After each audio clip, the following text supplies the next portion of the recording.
ጌታ ደግሞ በኢሳይያስ መጽሐፍ ይናገረናል፣ ያስተምረናል። አሜን። ኢሳይያስ በጣም ድንቅ የሆነ ነብይ ነው። እንግዲህ እንዴት እንድትሰሙ ተጠበቁ አይደል የሚለው እግዚአብሔር ቃል።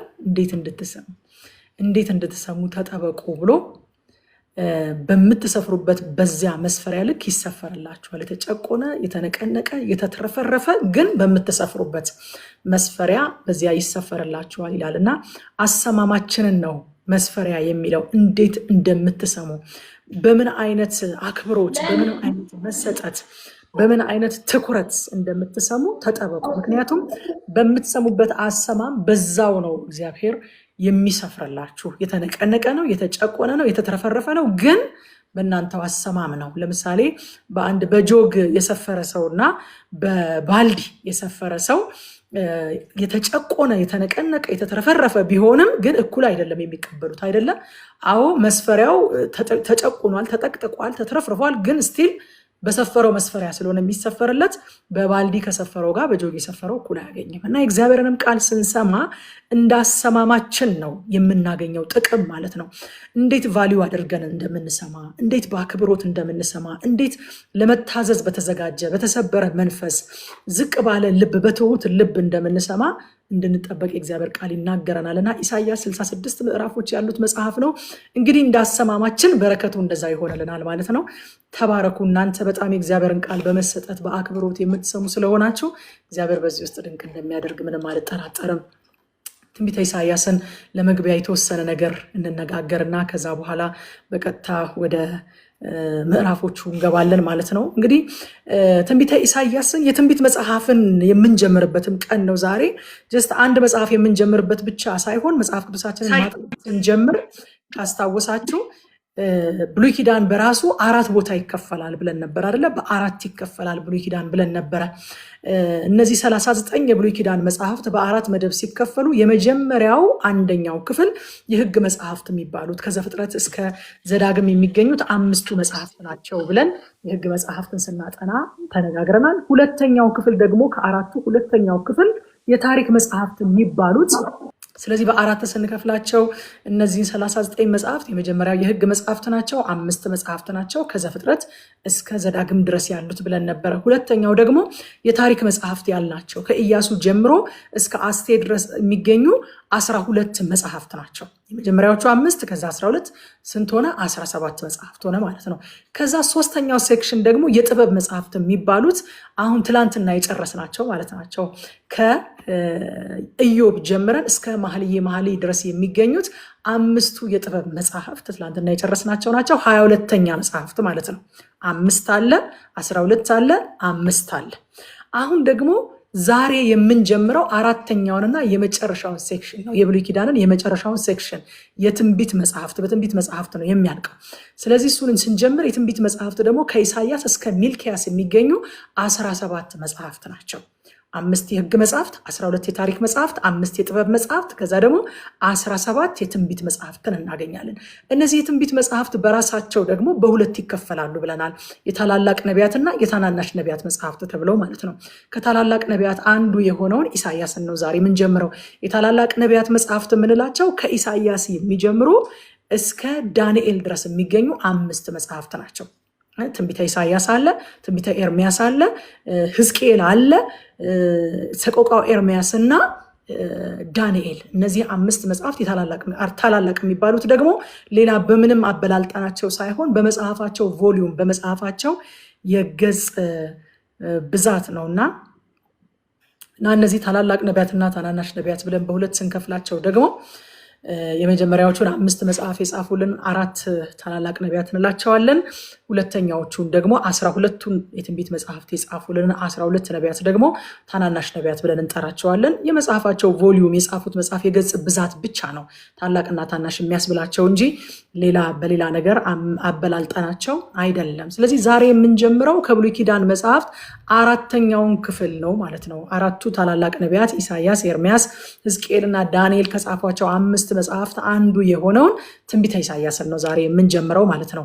እኔ እናንተን አላውቅም። እኔ እንግዲህ እንደዚህ ከፋፍዬ ሲይዘው ቀለል ብሎ በደንብ በፍሬም ይቀመጥልኛል አይምሮ ውስጥ 39 መጽሐፍት ዝርግፍ ብለው አይምሮ ላይ ከማስባቸው ይልቅ 4 ቦታ ከፍዬ የመጽሐፍ ቅዱስ አስተማሪዎችም በምክንያት ነው እንደዚህ 4 ቦታ የከፈሏቸው። የህግ መጽሐፍት 5 አሉ፣ የታሪክ መጽሐፍት 12 አሉ፣ የጥበብ መጽሐፍት 5 አሉ፣ የትንቢት መጽሐፍ 17 አሉ። ከ17ቱ ደግሞ 5ቱ ታላላቅ ነቢያት 4ቱ ታላላቅ ነቢያት የጻፏቸው ናቸው። 12ቱ ደግሞ የታናናሽ ነቢያት መጽሐፍት ናቸው ብዬ ሳስቀምጣቸው ከፋፍዬ ለመያዝ ይመቸኛል። ስለዚህ ነው ለእናንተም ይሄንኑ ዘዴ ሼር ማድረግ የፈለግኩት ማለት ነው። የዛሬው መጽሐፍ እንግዲህ ከ66ቱ መጽሐፍት 23ኛው መጽሐፍ ነው ማለት ነው። ትናንት 22 መጽሐፍ ጨርሰናል ብለናል። 23ኛው መጽሐፍ ነው ትንቢተ ኢሳይያስ። ኢሳይያስ ማለት ራሱ ትርጉሙ እግዚአብሔር ያድናል ማለት ነው። ሃሌሉያ! እግዚአብሔር ያድናል ማለት ነው። ስለዚህ ስለ መዳን በጣም የጻፈልን፣ ስለ መዳን በጣም የነገረን፣ መዳንን በተመለከተ ብዙ መረዳቶችን የምናገኝበት መጽሐፍም ጭምር ነው ኢሳይያስ። እግዚአብሔር ያድናል ማለት ነው። ኢሳይያስ እንግዲህ አሞጽ በኖረበት ዘመን፣ ሆሴ በኖረበት ዘመን፣ ሚኪያስ በኖረበት በተመሳሳይ ዘመን ነው የኖረው። ኢሳይያስ አገልግሎት የጀመረው ንጉስ ኦዚያን በሞተበት ዓመት። እንግዲህ ብዙ የመጽሐፍ ቅዱስ የዘመን አቆጣጠሮችን አይታችሁ ከሆነ ነገስታት የነገሱበት፣ ነገስታት የሞቱበት፣ እነዚህ ነገሮች እንደ ምልክት ተደርገው ኃይሊ በጣም መቁጠሪያ ሆነው ያገለግላሉ እና የኢሳይያስንም የአገልግሎት ዘመን ጅማሬ ስንመለከት አገልግሎት የጀመረው ንጉስ ኦዚያን በሞተበት ዓመት ነው። ንጉስ ኦዚያን የሞተው መቼ ነው ተብሎ ደግሞ የታሪክ መዛግብት ሲጠኑ በ740 ዓመተ ዓለም ከክርስቶስ ልደት በፊት 740 ዓመተ ዓለም ላይ ነው ኢሳይያስ ያገለገለው። ንጉስ ኦዚያን የሞተበት ጊዜ ያ ስለሆነ ማለት ነው። ኢሳይያስ እንግዲህ በአገልግሎቱ ወደ 60 ዓመት ለሚጠጋ ጊዜ አገልግሏል። ከ40 ዓመት እስከ 60 ዓመት ለሚጠጋ ጊዜ በአገልግሎት ዘመን ቆይቷል። ስለ ኢሳይያስ የምናውቀው ሌላው ነገር የአይሁድ ትውፊት እንደሚናገረው ኢሳይያስ በንጉስ ምናሴ ዘመን በመጋዝ ተሰንጥቆ እንደሞተ የአይሁድ ትውፊት ይናገራል። ምናልባትም ዕብራውያን ምዕራፍ 11 ቁጥር 37 የሚናገረው ስለ ኢሳይያስ ነው ይላሉ ብዙ የመጽሐፍ ቅዱስ አስተማሪዎች። እንደዚህ ይላል ኢሳይያስ ዕብራውያን ምዕራፍ 11 ቁጥር 37 በድንጋይ ተወግረው ሞቱ፣ ተፈተኑ፣ በመጋዝ ተሰነጠቁ የሚለው ምናሴ በኢሳይያስ ላይ ያደረገው ነገር ነው። በንጉስ ምናሴ ዘመን ነው ኢሳይያስ በመጋዝ ተሰንጥቆ የሞተው የሚል የአይሁድ ትውፊት ላይ የተጻፈ ታሪክ አለ። ስለ ኢሳይያስ አሟሟት የምናውቀው ይህንን ነው ማለት ነው። በመጋዝ ተሰነጠቁ፣ በሰይፍ ተገድለው ሞቱ፣ ሁሉን እያጡ መከራን እየተቀበሉ እየተጨነቁ የበግና የፍየል ሌጦ ለብሰው ዞሩ የሚለው ቃል ላይ በመጋዝ የተሰነጠቁ የሚለው ስለ ኢሳይያስ እንደሚናገር እነዛ ትውፊቶች ይናገራሉ ማለት ነው።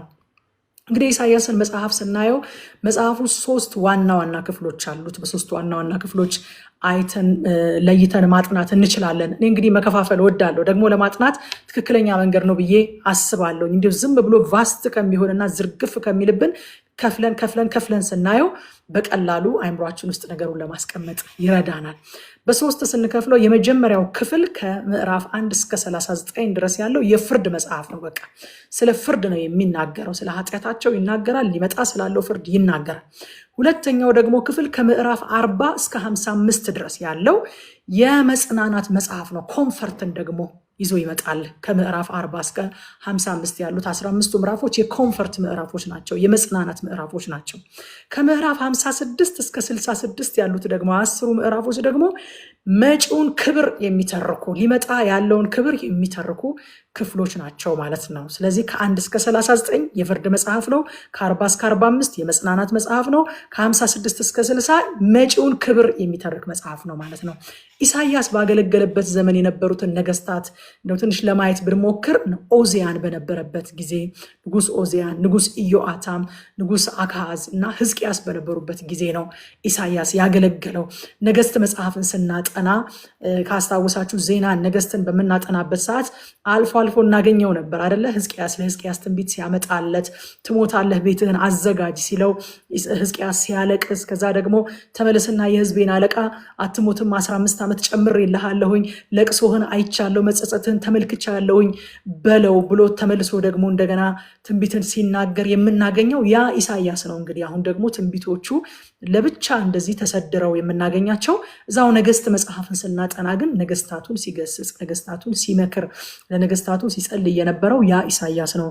ሌላ ኢሳያስ አይደለም። በእነዚህ ነገስታት ዘመን የኖረው ኢሳያስ ነው አሁን ደግሞ በትንቢት መጽሐፍ ላይ የምናገኘው።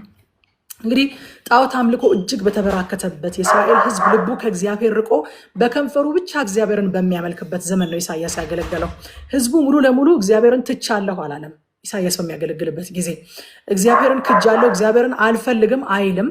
ግን ይህ ህዝብ በከንፈሩ ያመልከኛል፣ ልቡ ግን ከኔ ርቋል የሚለውን ትንቢት የተናገረው ኢሳያስ ነው። ጌታ ኢየሱስ ክርስቶስ ራሱ እንመጣበታለን ወደ በኋላ ይህንን ትንቢት ከኢሳያስ ላይ ኮት አድርጎ ተናግሮታል። በነቢዩ በኢሳያስ እንዲህ ተብሎ እንደተነገረ ይህ ህዝብ በልቡ ከኔ ርቋል፣ በከንፈሩ ብቻ ግን ያመልከኛል እንዳለ በኢሳያስ ጊዜ የነበረውን አምልኮ፣ በኢሳያስ ጊዜ የነበረውን የእስራኤልን ህዝብ ሁኔታ ስንመለከተው በልቡ ከእግዚአብሔር የራቀ በአፉ ግን እግዚአብሔርን የሚያመልክ ህዝብ የነበረበት ጊዜ ላይ ነው ኢሳያስ ያገለገለው።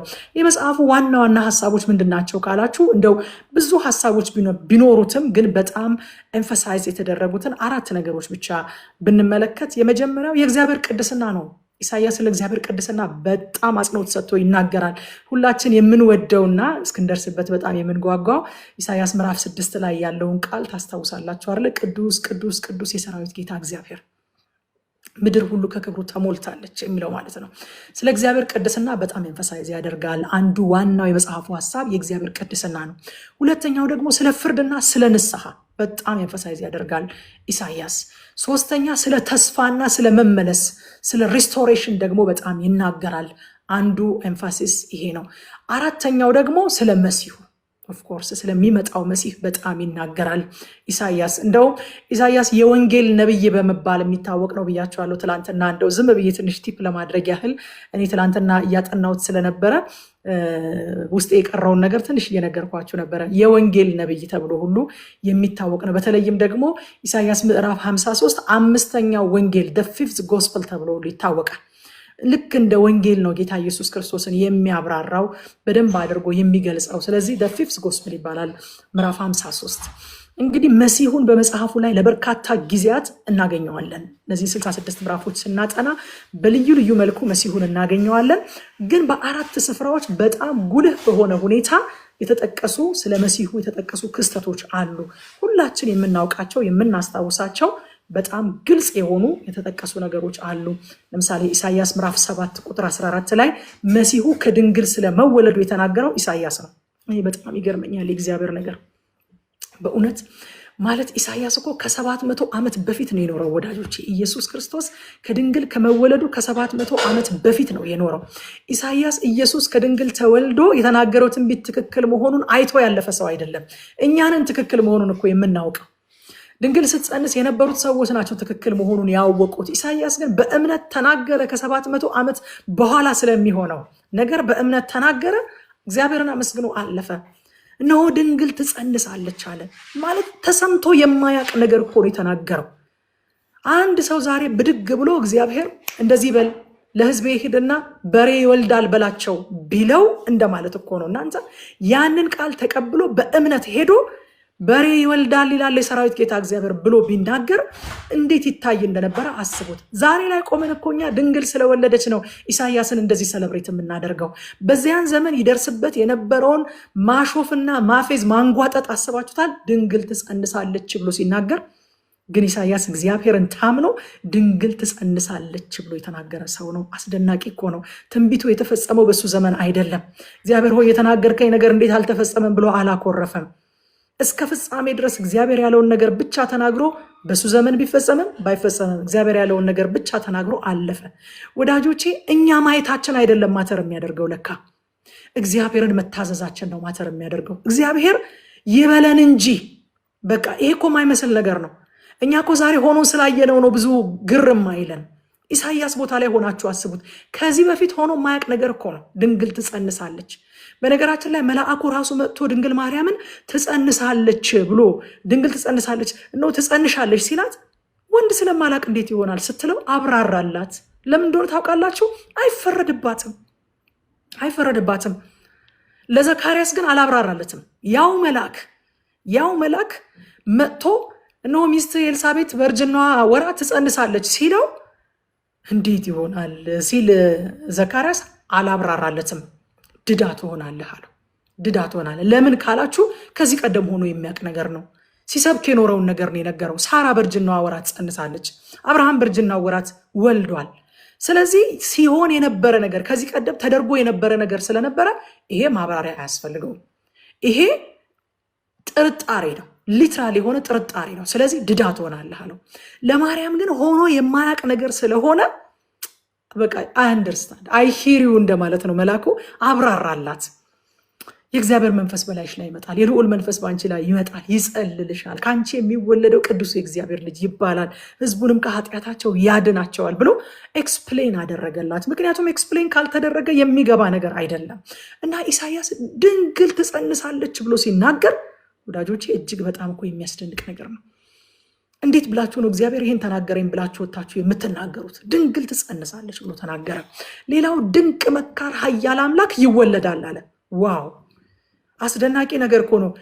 ድንቅ መካር ኃያል አምላክ የሰላም አለቃ፣ እነሆ ሕፃን ተወልዶልናል፣ ወንድ ልጅም ተሰጥቶናል፣ ስሙም ድንቅ መካር ኃያል አምላክ የሰላም አለቃ ተብሎ ይጠራል ብሎ አምላክ እንደሚወለድ የተናገረውም ኢሳያስ ነው። መቼ? አምላክ ከመወለዱ አምላክ ሰው ሆኖ ከመምጣቱ ከ700 ዓመት በፊት። ዛሬ እኮ አይደለም ያኔ ወዳጆቼ ከሆነ በኋላ እንኳን ታሪክ ከመዘገበው በኋላ እንኳን ዛሬ ላይ ቆመው ሰዎች አምላክ እንዴት ይወለዳል ብለው ሽንጣቸውን ገትረው እኮ ይሟገታሉ። ኢሳያስ ግን ኢየሱስ ከመምጣቱ ከ700 ዓመት በፊት የእግዚአብሔር ድምፅ ወደሱ እንዲህ ሲል መጣ። ሕፃን ተወልዶልናል ብለህ ተናገር፣ ወንድ ልጅም ተሰጥቶናል። ሕፃን ይወለዳል። ሕፃን ማለት ወዳጆቼ የሌሎችን ሰፖርት የሚፈልግ ለመኖር በህይወት ለመቆየት የሌሎች እገዛ የሚያስፈልገው ሕፃን ተወልዶልናል፣ ወንድ ልጅም ተሰጥቶናል። አለቅነት በጫንቃው ላይ ነው። ስሙም ድንቅ መካር ኃያል አምላክ የሰላም አለቃ ተብሎ ይጠራል ብለህ ተናገር ሲለው ሕፃን የሚለውና አምላክ የሚለው ነገር ሳይምታታበት ግራ ሳይገባው ይህ እንዴት ይሆናል ሳይል እግዚአብሔርን ተማምኖ ይህንን ትንቢት የተናገረ ሰው ነው። ኢሳያስ 9:6 ላይ አንረሳውም። ይሄ በጣም አስደናቂ ነገር ነው። እግዚአብሔርን እስኪ ኢሳያስ ቦታ ላይ ሆናችሁ ምን አይነት መታዘዝ እንደሆነ የታዘዘው አስቡት። ዛሬ ላይ ቆማችሁ አይደለም፣ ድንግል ከጸነሰች በኋላ አምላክ ሰው ሆኖ መጥቶ ከተወለደ በኋላ አይደለም። ኢሳያስ ቦታ ላይ ሆናችሁ ምንም ባልነበረበት እንዲህ ያለ ወሬ ተሰምቶ በማይታወቅበት አምላክ ሰው ሆኖ ይወለዳል የሚል ኮንሰፕት በሌለበት ድንግል ትጸንሳለች የሚባል እውቀት ተሰምቶ በማያውቅበት እዚያ ዘመን ላይ እዚያ ማህበረሰብ ውስጥ ሆናችሁ አስቡት እስኪ። ድንግል ትጸንሳለች፣ አምላክ ሰው ሆኖ ይወለዳል ብሎ የተናገረ እግዚአብሔርን በዚህ መጠን የታዘዘ ጌታ ሆይ እኮ የማይመስል ነገር ነው እንዴት እናገራለሁ ያላለ አስደናቂ የእግዚአብሔር አገልጋይ የእግዚአብሔር ባሪያ ነው። ሌላው ኢሳያስ 11 ላይ ከእሴይ ግንድ ስለሚወጣው በትር ከእሴይ ግንድ በትር ይወጣል፣ በስሩም ቁጥቋጥ ያፈራል ብሎ የእግዚአብሔር መንፈስ ያርፍበታል። እግዚአብሔርን የመፍራት የጥበብ የእውቀት የመረዳት እያለ የተናገረ ስለ ኢየሱስ ክርስቶስ ከእሴይ ግንድ ስለመምጣቱ ከ700 ዓመት በፊት አስቀድሞ የተናገረ ነብይ ነበረ። ኢሳያስ ምዕራፍ 53 ደግሞ ምን ይባላል እንዳልኳችሁ ኢትስ ዘ ፊፍዝ ጎስፕል 5ኛ ወንጌል ተብሎ የሚታወቅ ነው። ስለ ስቅዩ ሎሌ ስለ መከረኛው አገልጋይ የተናገረ ስንደርስበት መቼም አይ ሆፕ አይ ዊሽ እኔ እንደሆንኩኝ ኢሳያስ 53ን ስንደርስበት በጣም እናየዋለን። ግን ኢሳያስ 53 ላይ ስለ ስቅዩ ሎሌ አሻግሮ የተናገረ ሰው ነው። በቃ እንዴት አድርጎ ያንን ነገር ወደ መሬት አወረደው፣ በምን አይነት ቃል ገለጸው።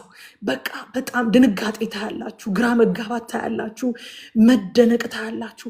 የሰማነውን ነገር ማን አምኗል አለ። እግዚአብሔር የነገረውን ነገር ስለ ስቅዩ ሎሌ፣ ስለዛ አገልጋይ፣ ስለዛ መከራ ስለሚቀበለው አገልጋይ የደህንነታችንን ተግሳጽ ሲወስድ እያየው፣ መከራችንን ሲቀበል እያየው፣ ደዌያችንን ሲወስድ እያየው፣ ስለ መተላለፋችን ሲቆስል አሻግሮ በራእይ እየተመለከተው የሰማነውን ነገር ማን አምኗል? አሁን እኔ የሰማሁትን ነገር ማን ያምናል? ኃጢአታችንን የሚወስድ ስለ መተላለፋችን የሚቀጣ የደህንነታችንን ተግሳጽ የሚወስድ ደዌያችንን የሚቀበል ከነፍሱ መከራ ብርሃንን የሚያይ መሲህ ይመጣል የሚለውን ነገር የሰማነውን ነገር ማን ያምናል እያለ በመደነቅ ያንን መልእክት ያስተላለፈልን ሰው ነው። እዚሁ ጋር እንዳልቀር ብቻ ኢሳይያስ በጣም በአስደናቂ ሁኔታ ጌታ ኢየሱስ ክርስቶስን አሻግሮ ተመልክቶ የማይታመኑ በሰዓቱ ሴንስ የማይሰጡ ግን እግዚአብሔር የተናገረውን ነገር በታማኝነት አስደናቂ ትንቢቶችን የተናገረ ነብይ ነው። ጌታችንና ሐዋርያቱ እንዲሁም መጥምቁ ዮሐንስ የኢሳይያስን መጽሐፍ በርካታ ጊዜ በአዲስ ኪዳን ላይ ሲጠቅሱት እንመለከታለን። እንግዲህ የኢሳይያስ መጽሐፍ ስለ ኢየሱስ ክርስቶስ ስለ ውልደቱ ይናገራል፣ ስለ አገልግሎቱ ይናገራል፣ በምን አይነት መንገድ እንደሚያገለግል ስለሚቀበለው መከራ ይናገራል፣ ስለ ሞቱ ይናገራል። በሞቱ ጻድቅ ባሪያዬ በሞቱ እያለ ስለ ሞቱ ይናገራል። ስለ መንግስቱ ስለሚመጣው ክብር አሻግሮ ይተነበያል። ኢሳይያስ ስለ ኢየሱስ ከውልደቱ ጀምሮ እስከ ዳግም ምጽአቱ ድረስ ያልተነበየበት የኢየሱስ ክርስቶስ የህይወትና የአገልግሎት ክፍል የለም። እያንዳንዱን ነገር ተናግሯል። ኢሳይያስ ስለ መሲሁ የተናገረው ትንቢት መፈጸም የጀመረው እንደነገርኳችሁ ከተነገረ ከ700 ዓመት በኋላ ነው። ከ700 ዓመት በኋላ ነው መፈጸም የጀመረው። ከ700 ዓመት በኋላ ኢሳይያስ ይወለዳል ያለው መሲህ ከ700 ዓመት በኋላ ከተወለደ ኢሳይያስ ተመልሶ ይመጣል ያለው ጌታ ተመልሶ ይመጣል። ሃሌሉያ! መፈጸም ጀምሯል፣ ደግሞም ይቀጥላል። ሃሌሉያ! ስለ መወለዱ የተነገረው ተፈጽሞ ስለ ዳግም ምጽአቱ የተነገረው ሳይፈጸም አይቀርም።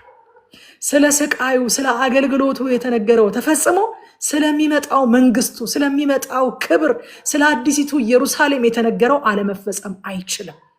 የተነገሩት ነገሮች ከ700 ዓመት በኋላ መፈጸም ጀምረዋል፣ ደግሞም ይቀጥላሉ፣ ይፈጸማሉ። ሃሌሉያ! የሚመጣው ለመፈጸሙ አንዱ ማረጋገጫችን የተፈጸሙት ያለፉት ትንቢቶች ይወለዳል ተብሎ ተወልዷል።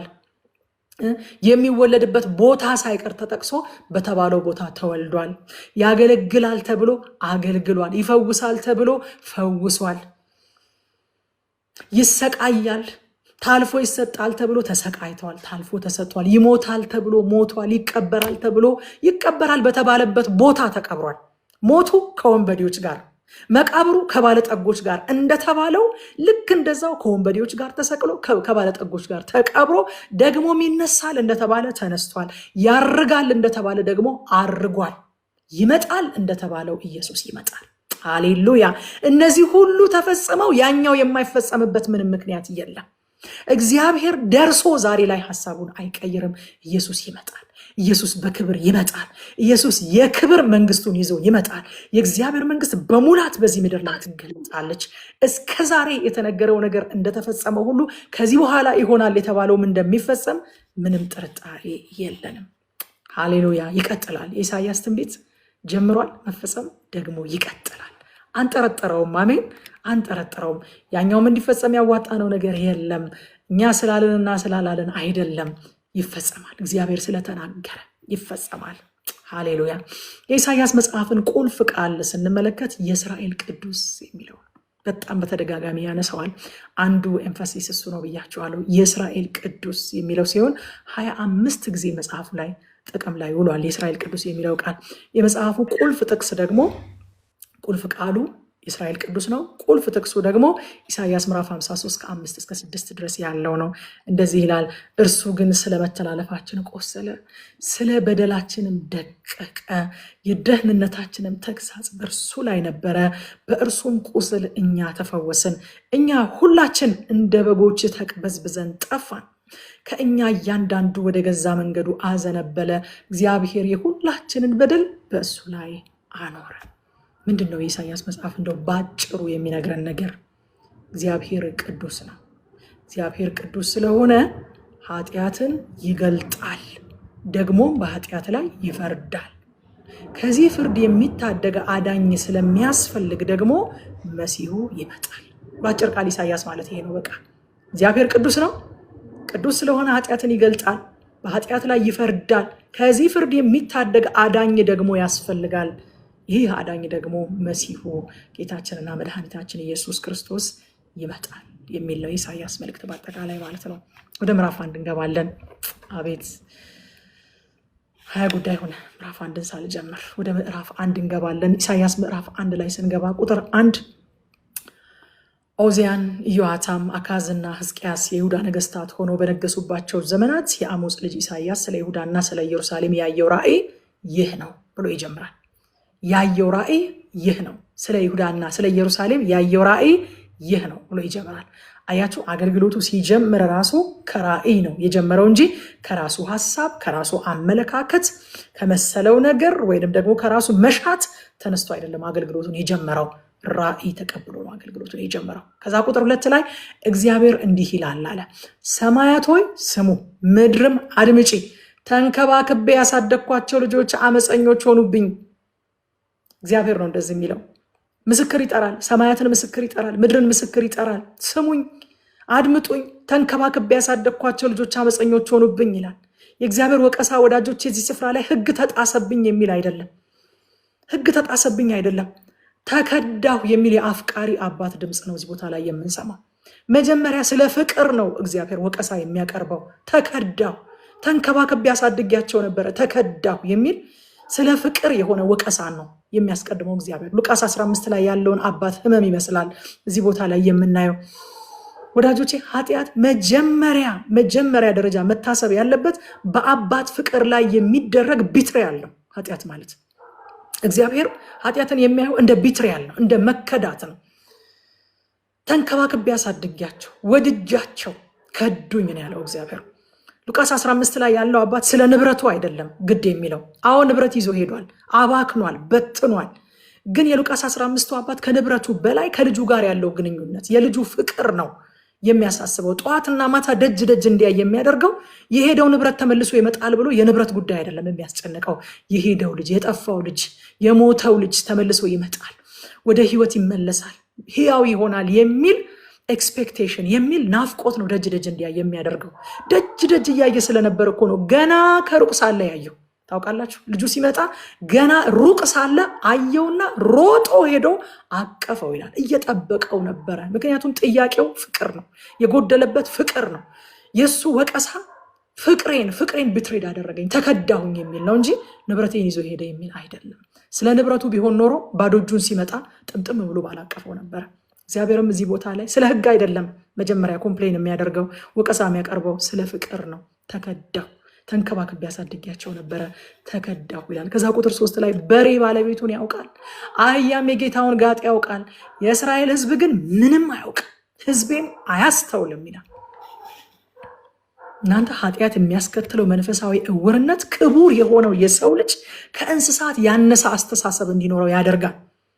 እግዚአብሔር እኮ እንደዚህ ያለ አህያ እንኳን የጌታውን ጋጥ ያውቃል፣ በሬ እንኳን በአቅሙ ባለቤቱን ያውቃል፣ ህዝቤ ግን በኃጢአት ምክንያት አእምሮ ከመታወሩ መንፈሳዊ እውርነት ውስጥ ከመግባቱ የተነሳ እኔን አያውቅም፣ ምንም ነገር አያውቅም፣ ምንም ነገር አያስተውልም።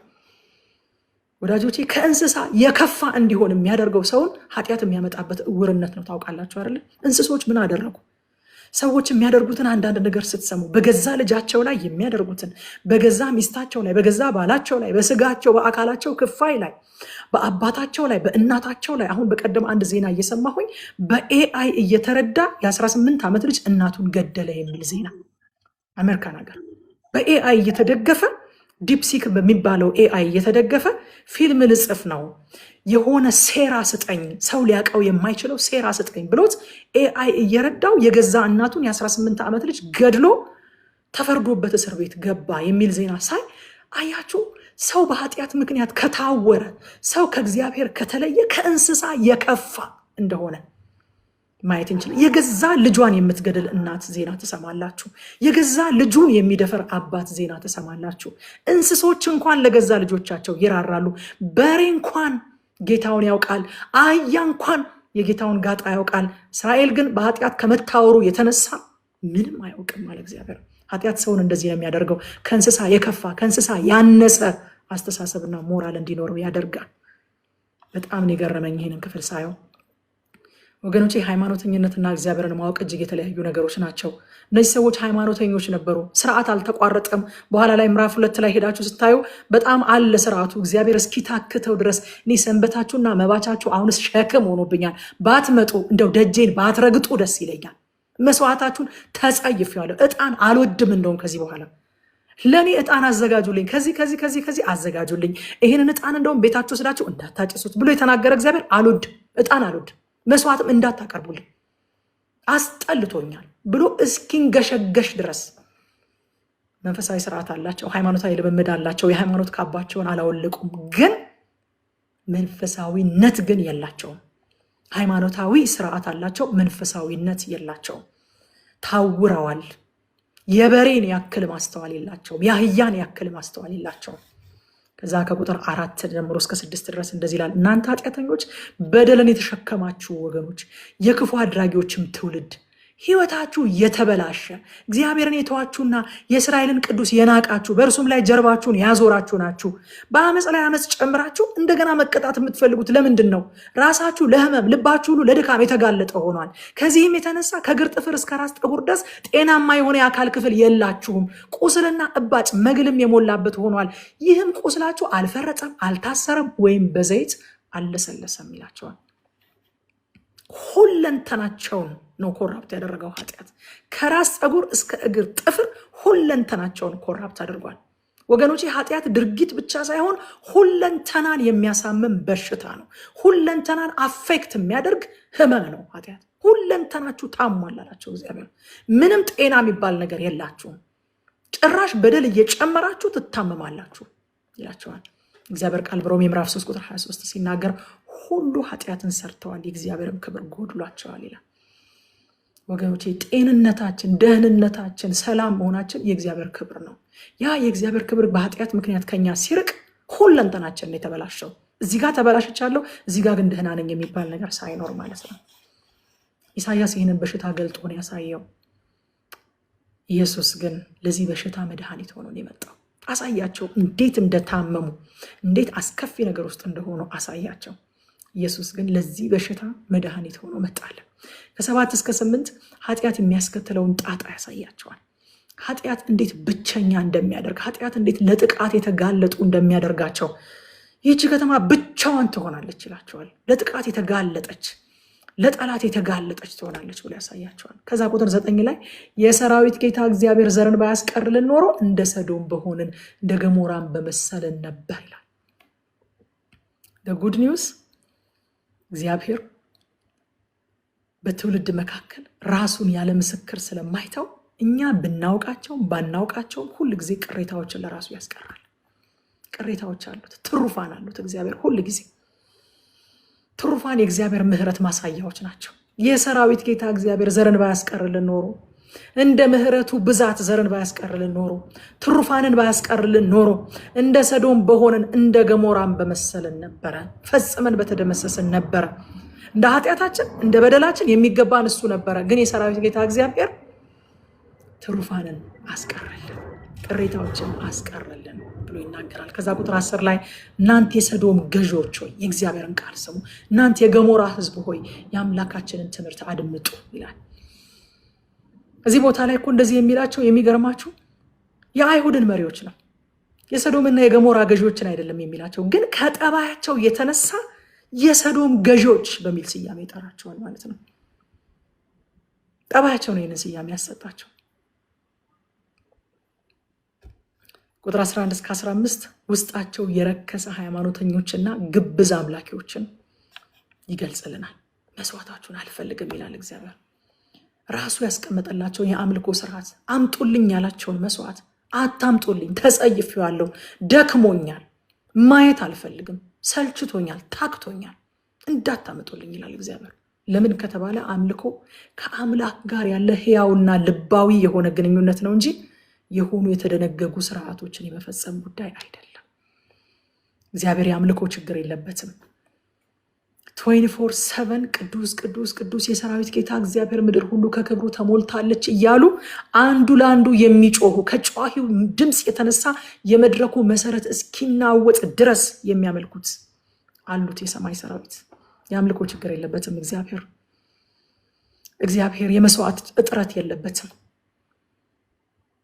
እኔ ቢርበኝ እኮ ላንተ አልነግርህም የሚል አምላክ ነው። መዝሙርን ስናጠና አይተናል አይደለ? በሺህ ተራሮች ያሉ እንስሶች እኮ የኔ ናቸው። ቢርበኝ እኔ ላንተ እነግርሃለሁ። ብሩ ወርቁ እኮ የኔ ነው። ለእኔ ምን ትጨምሩልኛላችሁ? ምን የጎደለኝ ነገር አለ ትሞሉልኛላችሁ? ምን ያጣሁት ነገር አለ እና ትሰጡኛላችሁ የሚል አምላክ ነው እግዚአብሔር። የመስዋዕት ችግር የለበትም። እግዚአብሔር ከሰው ልጆች ጋር ያገናኘው፣ እግዚአብሔርን ወደ ሰው ልጆች ዝቅ ብሎ እንዲወርድ ያደረገው የመስዋዕት እጦትም የአምልኮ እጥረትም ሳይሆን ፍቅር፣ ወዶ ነው፣ መርጦ ነው፣ ፈልጎ ነው፣ ከኛ ጋር ህብረት ለማድረግ ወስኖ ነው። እግዚአብሔር ቤተሰባዊነትን ፈልጎ ነው። ልጁን በጣም ስለሚወድ የልጁን መልክ የሚመስሉ ብዙዎች በልጁ ዙሪያ እንዲሆኑ ወዶ ነው፣ ፈልጎ ነው። እግዚአብሔር ፍቅር ነው ዋናው ነገር። ያ በሌለበት ልባዊ ግንኙነት በሌለበት ንጹህ የሆነ ግንኙነት በሌለበት እግዚአብሔር የመስዋዕትም የአምልኮም ችግር ስለሌለበት አልፈልገው፣ ታክቶኛል፣ አስጠልቶኛል፣ እንዳታመጡብኝ። ሚልክያስ ላይ በጣም የሚገርመኝ ቃል አለ። ምን ነው እናንተ ላይ በር የሚዘጋልኝ ሰው በተገኘ። አይገርማችሁ? በቃ ስትመጡ ወደ ምኩራብ ስትመጡ ምን ነው በር የሚዘጋልኝ ሰው በተገኘ፣ እንዳትገቡ የሚያደርግልኝ ሰው ምን ነው በተገኘ ይላል እግዚአብሔር በሰውኛ ቋንቋ ሲናገር ማለት ነው። በጣም ይገርመኛል። ማቴዎስ ወንጌል ምዕራፍ 15 ቁጥር 8 ላይ ጌታ ያለው ይህንን ነው። ይህ ሕዝብ በከንፈሩ ያከብረኛል፣ ልቡ ግን ከኔ በጣም የራቀ ነው። እግዚአብሔር የከንፈር አምልኮ አይደለም የሚፈልገው። እግዚአብሔር የተሰረቀረቀ ድምፃችንን አይደለም የሚፈልገው። እግዚአብሔር ሽር ጉድ ማለታችንን አይደለም የሚፈልገው። ልባችን ወደሱ መጠጋጋቱን የሚፈልገው ንጹህ የሆነ ጄኒውን የሆነ እውነተኛ የሆነ ግንኙነት ከሱ ጋር እንዲኖረን የሚፈልገው እግዚአብሔር እዛ ከቁጥር 16 እስከ 17 ንስሐ ግቡ የሚል ጥሪ ያቀርብላቸዋል። ንስሐ የሚያካትታቸውን ነገሮች ሲነግራቸው 3 ነገሮችን ያካትታል ንስሐው። አንደኛ ከክፋት ራቁ። በቃ ንስሐ ማለት ለቅሶ ብቻ አይደለም። ንስሐ ማለት ልታለቅሱ ትችላላችሁ። ከበደላችሁ የተነሳ በቃ ሪግሬት አድርጋችሁ እግዚአብሔርን በደልኩት ብላችሁ ልታለቅሱ ትችላላችሁ። ግን ንስሐ ለቅሶ ብቻ አይደለም፣ ከክፋት መራቅ ነው። ከክፋት ራቁ። ደግሞስ መልካም ማድረግ ተማሩ። በፋንታው የምታደርጉት ነገር አለ። አንድን ነገር ማድረግ ስታቆሙ እጃችሁን አጣጥፋችሁ አትቀመጡም። ሌላ ደግሞ ማድረግ የምትጀምሩት ነገር አለ። መልካም ማድረግ ተማሩ። ንስሐ ማለት እሱ ነው። ደግሞስ ፍትህን ፈልጉ፣ ለተጠቁት ተሟገቱ። አያችሁ፣ ንስሐ ከመጸጸትና ከመናዘዝ አልፎ በግልና በማህበራዊ ህይወታችን የሚታይ ለውጥ ያመጣል ማለት ነው። በግል ህይወታችን ከክፋት መራቅን መልካም ማድረግን ያመጣል። በማህበራዊ ህይወታችን ደግሞ ለተጠቁ መሟገትን፣ ለፍትህ መቆምን ያመጣል ማለት ነው። ንስሐ ይህንን አድርጉ ይላቸዋል። ከዛ እዚሁ ምዕራፍ 1 ቁጥር 18 ላይ እንዲህ ይላል፣ እግዚአብሔር እንዲህ ይላል፣ እስኪ ኑና እንወያይ። አዲሱ ትርጉም ደስ ይለኛል። ኑና እንዋቀስ የሚለው የቀድሞ ትርጉም። እስኪ ኑና እንወያይ። ኃጢአታችሁ እንደ አለላ ቢቀላ እኔ አጥቤው እንደ በረዶ ይጸዳል፣ እንደ ደም የቀላ ቢሆን እንደ ባዘቶ ይነጣል። እስኪ ኑ እንወያይ ይላል እግዚአብሔር። ራሱ ነው ኢኒሺዬሽኑን የሚወስዱ። አይገርማችሁ? ድሮ ልጆች ሆነን የተጣላን እንደሆነ ለመታረቅ አንደኛው ኢኒሼት ካደረገ ተለማማጭ ምናምን ብለን ስም እናወጣለታለን አይደለ? እዚህ ይላችኋል። ተለማማጭ። እኔ አልለማመጣትም ይላሉ ሰዎች። ይቅርታ ጠይቅ ወይም ደግሞ በቃ ምን ቸገረህ አንተ ምናምን ሲባሉ ኧረ እኔ አልለማመጣትም ይላሉ። እኔ ቀድሜ ኢኒሼሽኑን አልወስድም። ለምን? እኔ የተከበርኩ ሰው ነኝ። ክብሬ ይነካል። ዝቅ ማለት ነው። አስቀድሞ እንታረቅ ብሎ ኢኒሼሽን መውሰድ ዝቅተኝነት ነው፣ ውርደት ነው። ስለዚህ እኔ ክብሬ ይበልጥብኛል፣ አልወስድም ኢኒሼሽኑ ይላሉ ሰዎች። ይሄ ትልቅ አምላክ፣ ይሄ ክቡር ጌታ፣ ይሄ ሰማይና ምድርን የፈጠረ ታላቅ አምላክ ራሱ ኢኒሼሽኑን ይወስዳል። ተበድሎ ራሱ ኢኒሼሽኑን ይወስዳል። አንዳንድ ጊዜ እኮ በድለንም ነው አንወስድም የምንለው ኢኒሼሽን። በድለን እንኳን ይቅርታ ጠይቁ ስንባል እስኪ አንተ ተው እስኪ ምን አድርጌህ ነው ብለህ ጠይቀው ስንባል በድለን ራሱ ይጨንቀናል፣ ይተናነቀናል። ሳይበድል ተበድሎ እሱ ትልቅ ሆኖ እሱ ክቡር ሆኖ ሊጠቅመን እንጂ ለማንጠቅመው እስኪ እንወያይ፣ እስኪ ቁጭ ብለን መታረቅ የፈለገ ሰው እኮ ባህሪ ነው አይደል ይሄ። እስኪ ቁጭ ብለን እንወያይ በዚህ ጉዳይ ላይ ብሎ ይናገራል እግዚአብሔር። በጣም ይገርመኛል። እስኪ ኑና እንወያይ፣ ኃጢአታችሁ እንደ አለላ ቢቀላ አጥቤ እንደ በረዶ ይጸዳል። ደግሞ ፕሮሚስ ያደርግላቸዋል። እንደ ደም የቀላ እንኳን ቢሆን እንደ ባዘቶ ይነጣል። በእርግጥ እዚህ ቦታ ላይ የተነገረው ሙሉና ፍጹም የሆነ የኃጢአት መንጻት ትክክለኛ ፍጻሜውን ያገኘው በክርስቶስ ኢየሱስ ነው። ወደፊቱን እያሳየ ነው እግዚአብሔር ይህንን ሲናገር የነበረው። ከ19 እስከ 20 እሺ ብላችሁ ብትታዘዙኝ ምድር የምታስገኘውን በረከት ትበላላችሁ፣ እምቢ ብትሉኝና ብታምፁ ግን ሰይፍ ይበላችኋል። ይህን የተናገርኩ እኔ ራሴ እግዚአብሔር ነኝ ይላል አዲሱ ትርጉም። ሙሴን ካስታወሳችሁ በዘዳግም ላይ ሞትና ሕይወትን በፊታቸው አድርጎ አስመርጧቸዋል። ምረጡ አላቸው። ኢሳያስን ምርጫ ይሰጣቸዋል። እሺ ብትሉኝ ብትታዘዙኝ ምድር የምታስገኘውን በረከት ትበላላችሁ፣ እምቢ ብትሉኝ ብታመፁ ግን ሰይፍ ይበላችኋል። ይህን የተናገርኩት ደግሞ እኔ ራሴ እግዚአብሔር ነኝ ይላችኋል።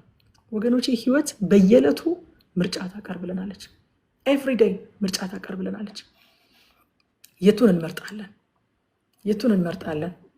እንደ አመራረጣችን እንደ ውሳኔያችን ደግሞ ፍሬውን ትሰጠናለች። ወገኖቼ ዘርን ነው እንጂ አዝመራን መምረጥ አይቻልም። ታውቃላችሁ አይደለም? አንድ ገበሬ መሬቴ ላይ በዚህ ዓመት በቆሎ ነው መዘራው ማለት ይችላል።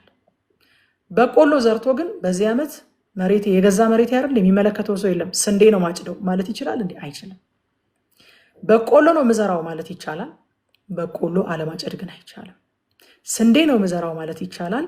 በቆሎ ነው ማጭደው ስንዴ አልፈልግም ማለት አይቻልም። አዝመራውን ካልወደድ ነው ዘሩን ነው መቀየር የምንችለው።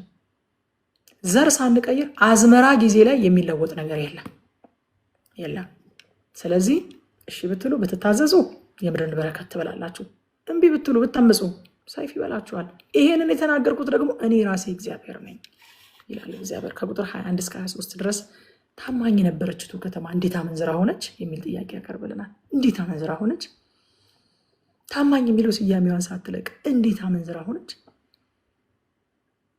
በዚህ ዘመን እንደዛ አልሆንም። ስማችንን አልለቀቅንም። አማኝ የሚለውን ስም አልለቀቅንም። ክርስቲያን የሚለውን ስም አልለቀቅንም። በጌታ የሚለውን ስም አልለቀቅንም። ምግባራችን ግን ተቀይሯል። ይህቺ ከተማ ታማኝ የሚለው ስያሜዋን ሳትለቅ ምግባሯ ግን ተበላሽቷል፣ ተቀይሯል። እግዚአብሔር ግን ከውጫዊ ገጽታ ይልቅ ውስጣዊ ግፍን ይመለከት ነበር። ከተማይቱ ውስጥ ያለውን ውስጣዊ ግፍ ይመለከት ነበር። ከዛ ከቁጥር 24 እስከ 31 ድረስ በቅጣት አጠራሻለሁ ይላል እግዚአብሔር። አይገርማችሁም? አጠራሻለሁ ወይም በቅጣት ቆርቆሮሽን ከውስጥሽ አወጣለሁ፣ ዝገትሽን በጣም አጠራዋለሁ ይላል። ዝገትሽን በጣም አነጻለሁ፣ ቆርቆሮሽንም ሁሉ አወጣለሁ ይላል። በምን? በቅጣት። ቁጥር 25 ላይ በከባድ ቁጣዬ እቀጣሻለሁ ብሎ የቀድሞት የአዲስ ትርጉም ማለት ነው። በከባድ ቁጣዬ እቀጣሻለሁ፣ ከዝገትሽ አጠራሻለሁ፣ ርኩሰትሽንም በማስወገድ አነጻሻለሁ ይላል። ዝገት የሚጠራው በእሳት ነው። ዝገት በማባበል አይጠራም። ታውቃላችሁ፣ በእሳት ነው ዝገት የሚጠራው። አጠራሻለሁ ይላል እግዚአብሔር። በከባድ ቁጣዬ አጠራሻለሁ። የእግዚአብሔር ቅጣት ዓላማ አለው። ዓላማውም ደግሞ ማጥራት፣ መመለስ፣ የቅድስናው ተካፋይ ማድረግ፣ መባረክ፣ ሪስቶር ማድረግ ነው የእግዚአብሔር ቅጣት ዓላማው። እቀጣሻለሁ፣ ግን ስቀጣሽ ስለ በደልሽ አንቺን ለማስከፈል ሳይሆን እንደው ይበልሽ እሳይ ለማስባል ሳይሆን ላጠራሽ ነው፣ እርኩሰትሽን ላስወግደው ነው የምቀጣሽ ይላል እግዚአብሔር። ዕብራውያን ላይ ሲናገር የቅድስናው ተካፋይ እንድንሆን ይላል አይደለ? አባቶቻችን መልካም ሆኖ እንደታያቸው ለጥቂት ቀን ይቀጡን ነበር አለ። እሱ ግን የቅድስናው ተካፋይ እንድንሆን ለጥቅማችን ይቀጣናል ይላል። ለጥቅምሽ ስል እቀጣሻለሁ ይላታል። ሐዋርያት ሥራ ምዕራፍ 3 ቁጥር 26 ላይ እንደዚህ ያለ ስለ ጌታ ስለ ኢየሱስ ክርስቶስ ጴጥሮስ ሲናገር ለእናንተ አስቀድሞ እግዚአብሔር ብላቴናውን አስነስቶ ይልና እያንዳንዳችሁን ከክፋታችሁ እየመለሰ ይባርካችሁ ዘንድ። በመመለስ ውስጥ ሁሉ ጊዜ ምን አለ? በረከት አለ፣ ሪስቶሬሽን አለ። በመመለስ ውስጥ እየመለሰ ይባርካችሁ ዘንድ ይላል እግዚአብሔር። አሁን እየቀጣሁሽ አነጻሻለሁኝ፣ እየቀጣሁሽ አጠራሻለሁኝ ይላታል እስራኤልን ማለት ነው። ምን እንማር ከዚህ ምዕራፍ ላይ? አንደኛ አምልኳችንን እንፈትሽ። የከንፈር ብቻ ይሆን ወይንስ የልብ ነው አምልኳችን? ምክንያቱም እግዚአብሔር የአምልኮ ችግርም የመስዋዕት እጥረትም የለበትም። የልብ ጉዳይ ነው። ልብ ነው የሚፈልገው እግዚአብሔር፣ ልብ ነው የሚፈልገው። አምልኮ ይሄ የከንፈር ብቻ ነው ወይንስ የልብ ብለን አምልኳችንን እንፈትሽ። ሁለተኛው እውነተኛ ተግባራዊ ንስሐን እንለማመድ። ተግባራዊ ንስሐ በቃ ንስሐ ግቡ ሲላቸው ግልጽ አድርጎ አስቀመጠላቸው። ከክፋት ራቁ፣ መልካም ማድረግ ተማሩ፣ ስለ ፍትህ ተሟገቱ፣ ስለ ተጠቃው ተሟገቱ። ተግባራዊ ንስሐን እንለማመድ። ሶስተኛው የልጁ የኢየሱስ ክርስቶስ ደም ከኃጢአት ሁሉ ያነጻናል። ስለዚህ ድካማችንን ወደፊቱ ይዘን እንቅረብ። ኑ እንወያይ ነው የሚለው እግዚአብሔር። ኑ እንወያይ ወዳጆቼ። ከእግዚአብሔር ፊት ሮጠን እንድንወጣ የሚያደርገን ከክርስቶስ ኢየሱስ ደም የሚበልጥ ምንም አይነት ኃጢአት የለም። ምንም አይነት ኃጢአት ደሙ ያንን ሁሉ ያልፋል ወዳጆች። ይበልጣል እያላችሁ ነው። የኔ ኃጢአት ከኢየሱስ ደም ይበልጣል እያላችሁ ነው። ከእግዚአብሔር ጋር አልወያይም ስትሉ እግዚአብሔር ምንም ይሁን ነው የሚለው። በቃ ሶፊዬ እንደዘመረችው ምንም ብሆን ጌታ ይምሮኝ፣ ምንም ብሆን ደሙ አሳምሮኝ፣ ደጉ ኢየሱስ ደርሶልኛል፣ ከሞት ካፋፍ አውጥቶኛል እንዳላችሁ ምንም ቢሆን ያላችሁበት ነገር እግዚአብሔር እንደዚህ ይላል፣ እንደ ደም ቢቀላ አለ። በቃ ኃጢአታችሁ እንደ ደም ቢቀላ እንደ ባዘቶ ነጭ ያደርገዋል። የልጁ የኢየሱስ ክርስቶስ ደም ከኃጢአት ሁሉ ያነጻል። ስለዚህ ወደ እግዚአብሔር ፊት የማታመጡት ነገር እንዳይኖራችሁ፣ ከእግዚአብሔር ጋር የማትወያዩበት ከዚያ የከበደ ይሄ እስከዚህ በላይ ነው የሚባል ኃጢአት የለም። አምጡት፣ ኑ እንወያይ ነው የሚለው እግዚአብሔር። የልጅ የኢየሱስ ክርስቶስ ደም ከኃጢአት ሁሉ ያነጻል ነው የሚለው እግዚአብሔር። እመኑት። አንድ ውጭ ሀገር አንድ ቤተክርስቲያን ላይ ያሉ አንድ ፓስተር ቤተክርስቲያኗን ሲኒየር ፓስተር ሆኖ የሚያገለግልበት ጊዜ ደረሰና ኦርዴን ሊደረግ ሲጠበቅ ጌታን በቅርብ ጊዜ የተቀበለች አንዲትን እህት አገባለሁኝ ብሎ አሳወቀና ያቺ እህት ወደ ጌታ ከመምጣቷ በፊት ደግሞ በጣም አስከፊ የሚባል ዓለማዊ ህይወት ውስጥ የነበረች በሴተኛ አዳሪነት ሁሉ ውስጥ የነበረች እህት ነበረች ያቺ እህትና እሷን አገባለሁ ብሎ ሲመጣ የቤተክርስቲያን ሽማግሌዎች በጣም አዘኖችን ቤተክርስቲያን ይረከባል ብለን እስከዛሬ ድረስ ጠብቀን ሲኒየር ፓስተር እንዲሆን ጸልየን ተንከባክበን አሳድገን ዛሬ እንዴት እንደዚህ ይላል? አሁን ለዚህ ልጅ ምን ብለን ነው ቤተክርስቲያንን የምናስረክበው? ሴተኛ አዳሪ የነበረችን ሴት አገባለሁኝ ብሎ እኮ መጣ ብለው የቤተክርስቲያን ሽማግሌዎች በጣም አዝነው ሊያናግሩት ጠሩትና አንድ ጥያቄ ብቻ ነው ለእናንተ ያለኝ አላቸው። የኢየሱስ ክርስቶስ ደም ከኃጢአት ሁሉ ያነጻል ወይስ አያነጻም? ሴተኛ አዳሪነት ኃጢአት ሁሉ የሚለው ውስጥ አለ ወይስ የለም? ሴተኛ አዳሪነት ከኢየሱስ ደም ይበልጣል ወይስ አይበልጥም? ይሄ ብቻ ነው ለእናንተ ያለኝ ጥያቄ ብሏል አላቸው።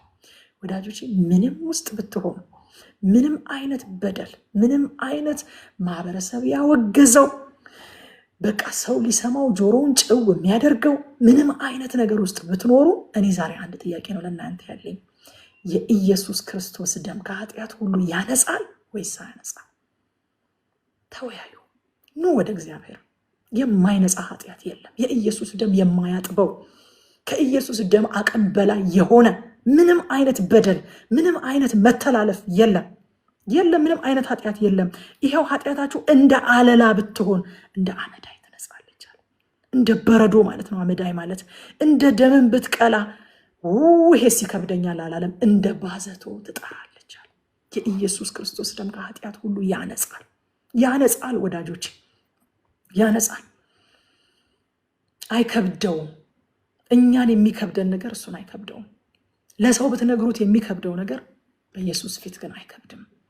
ስለዚህ ይህንን በልባችን እንያዝ፣ እናቅርበው፣ እንወያይ።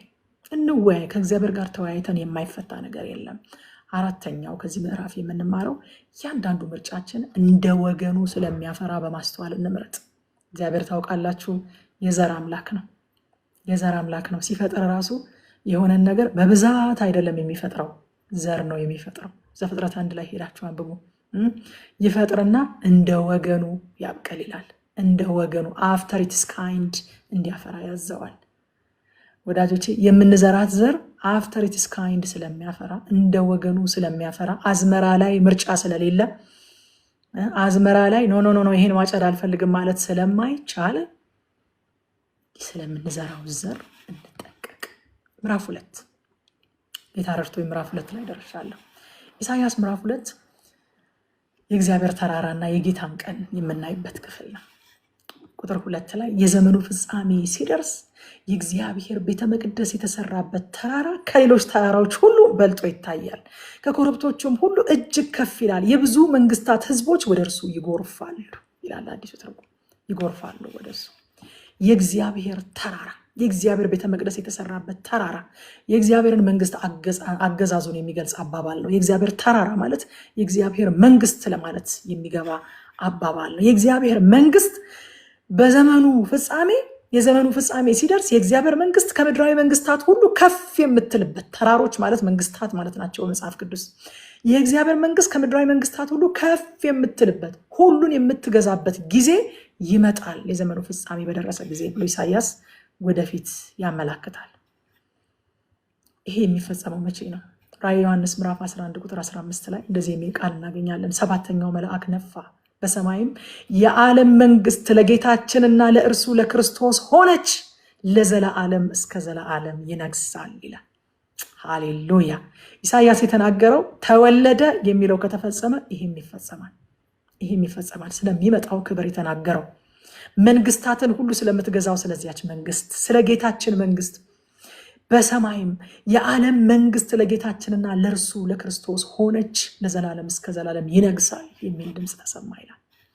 ከ3 እስከ 4 ብዙ ህዝብ ወደ እግዚአብሔር ይመጣሉ ይላል። ደግሞ ብዙ ህዝብ፣ ሰዎች ከልዩ ልዩ ህዝቦች ይመጣሉ ይላል። ከልዩ ልዩ ህዝቦች ይመጣሉ የሚለው ወንጌልን ነው አሻግሮ የሚያሳየን ወዳጆቼ። በወንጌል የሚያምኑ የዓለም ህዝቦችን፣ ከነገድ ከቋንቋ ከህዝብ የሚዋጁትን እነሱን ነው አሻግሮ የሚያሳየን ኢሳያስ እስራኤልን ብቻ አይደለም ያገለገለው፣ ይሁዳን ብቻ አይደለም ያገለገለው። ህዝብ ይመጣል አለ። በዘመን ፍጻሜ የእግዚአብሔር ተራራ፣ ቤተ መቅደሱ የተሰራበት ተራራ ከተራሮች ሁሉ በላይ ከፍ ብላ ትታያለች። ከዛ ደግሞ ከዓለም ሁሉ ህዝብ፣ ከመንግስታት ሁሉ የተለያዩ ህዝቦች፣ በልዩ ልዩ ቋንቋ የሚናገሩ ከልዩ ልዩ ነገድ የሆኑ ህዝቦች ወደዚህ ተራራ ይሰበሰባሉ አለ። በወንጌል የሚሆነውን ነገር ከዛ በኋላ እንደዚህ ይላል ከቁጥር 3 እስከ 4 ድረስ የእግዚአብሔርም ቃል ከኢየሩሳሌም ይወጣል፣ ብዙዎች አሕዛብ ሄደው ይላል ኑ ወደ እግዚአብሔር ተራራ ወደ ያዕቆብ አምላክ ቤት እንውጣ ይላሉ አለ። መውጣት ብቻ ሳይሆን ደግሞ እርሱ መንገዱን ያስተምረናል፣ በጎዳናውም እንሄዳለን ይላሉ።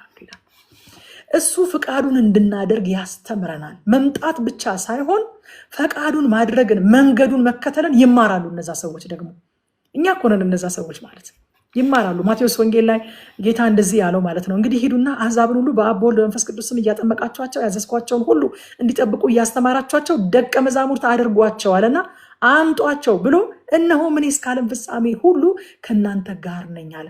ምን እያደረጋችሁ አምጧቸው አለ? ግን እያጠመቃችኋቸው ያዘዝኳቸውን እንዲጠብቁ እያስተማራችኋቸው። ኢሳያስ ምን ብሎናል? መንገዱን ያስተምረናል፣ በጎዳናውም እንሄዳለን። ስንመጣ ወንጌልን ነው አሻግሮ የሚያየው። መምጣት ብቻ ሳይሆን ይማራሉ። የሚማሩት ደግሞ ለማድረግ ነው፣ በህይወት ለመግለጥ ነው። ያዘዝኳችሁን ሁሉ እንዲጠብቁ ነው አስተምሯቸው የተባለው። እንዲሸመድዱት ሳይሆን እንዲጠብቁት አስተምሯቸው። ኢሳያስም ምን ብሎናል? መንገዱን ያስተምረናል፣ እኛም ደግሞ ተምረን ዝም ብለን ኢንፎርሜሽን ሰብስበን አንቀመጥም፣ በመንገዱ በጎዳናው እንሄዳለን ይላሉ። ከዛ ከቁጥር 4 ላይ እንደዚህ ይላል፣ እርሱ በብዙ መንግስታት መካከል በመፍረድ አለመግባባትን ያስወግዳል። ስለዚህም ሰይፋቸውን ወደ ማረሻ ጦራቸውን ወደ ማጨድ ይለውጣሉ። መንግስት በመንግስት ላይ ጦርነትን አያነሳም። ከዚህ በኋላ የጦርነት ትምህርት የሚማር አይኖርም ይላል። ይሄ የሚያመለክተው እንግዲህ እንደዚህ አይነት ዘመን ከዚህ ቀደምም አልታየም፣ አሁንም ላይ አልደረስንበትም። ሊመጣ ያለውን የመሲሁን አገዛዝ፣ ሊመጣ ያለውን መንግስት ነው የሚያሳየን። በዚህ ጊዜ ላይ በመንግስታት መካከል አለመግባባት ይወገዳል። ጦራቸው ወደ ማጨድ ይለወጣል። መንግስታት በመንግስታት ላይ ጦርነትን አያነሱም። የጦር ትምህርት የሚማር ሰውም አይኖርም። አያስፈልግም። የጦር መሳሪያ አያስፈልግም። የጦር ትምህርት አያስፈልግም። ሚሊተሪ ሳይንስ አያስፈልግም የዛን ጊዜ። ምክንያቱም ሁሉ ሰላም ይሆናል። ሕፃን ተወልዶልናል፣ ወንድ ልጅ ተሰጥቶናል፣ አለቅነት በጫንቃው ላይ ይሆናል። ስሙም ድንቅ መካር፣ ኃያል አምላክ፣ የዘላለም አባት ብሎ የሰላም አለቃ ፕሪንስ ኦፍ ፒስ ስለሆነ ማለት ነው። ይሄ ጌታ ፕሪንስ ኦፍ ፒስ ስለሆነ የሰላም አለቃ ስለሆነ እሱ በሚገዛበት ዘመን፣ የእሱ መንግስት በምትገዛበት ዘመን የጦር መሳሪያ አያስፈልግም፣ የጦር ትምህርትም አያስፈልግም ብሎ ይህንን ዘመን አሻግሮ ይነግረናል። የሰላም አምላክ ሲገዛት ምድር ሰላም ትሆናለች ብሎ ያሳየናል። ከዛ ቁጥር 5 ላይ እናንተ ያዕቆብ ልጆች ያለ አሻግሮ የሚመጣውን መንግስት አሳያቸውና አሁን ደግሞ ዛሬ ላይ አይናቸውን እንዲያደርጉ ያደርጋቸዋል። እናንተ ያዕቆብ ልጆች ኑ በእግዚአብሔር ብርሃን እንመላለስ። አንድ ቀን በብርሃኑ እንመላለሳለን ብላችሁ ቀጠሮ አትያዙ። ኑ ዛሬ በእግዚአብሔር ብርሃን እንመላለስ። እኔ የዓለም ብርሃን ነኝ ያለ ጌታ። የዓለም ብርሃንነቱ አንድ ቀን በሙላት የሚገለጥበት፣ በጎ ራሱ መብራቷ የሆነላት ያቺ ከተማ ተሞሽራ ከሰማይ የምትወርድበት ቀን ይመጣል። ግን እስከዛስ በሱ ብርሃን እንመላለሳለን። እሱ ብርሃናችን ነው። ኑ በእግዚአብሔር ብርሃን እንመላለስ ይላል። ከዛ ከቁጥር 6 እስከ 9 የእስራኤልን አመፀኝነት ያሳያቸዋል። ምንድነው አመፀኝነታቸው? ከአሕዛብ ጋር ተባብረዋል። ምድራቸው በሀብትም በጣዖትም ተሞልታለች። አደሴም ታይም አይገርማችሁ? በፈረሶች፣ በሰረገሎች፣ በብር በወርቅ ተሞልቷል። አደሴም ታይም ደግሞ በጣዖት ተሞልቷል ምድራቸው። ምንድነው ካላችሁ ከሀብታቸው ብዛት ላበጁት ጣዖት እየሰገዱ ነው። ሀብት እምነታችንን ከእግዚአብሔር ላይ እንድናነሳ ካደረገን ጣዖት ሆኖብናል። በጣም ስለበለጸጉ በጣም ብዙ ፈረሶችና ሰረገሎችን ስላከማችሁ አይናቸውን ከእግዚአብሔር ላይ አንስተው እነዚህን ነገሮች ማምለክ ጀምረዋል። ለራሳቸው ጣዖታትን መስራት ጀምረዋል። በሀብትም በጣዖትም ነው አደሴም ታይም ምድሪቱ የተሞላቸው።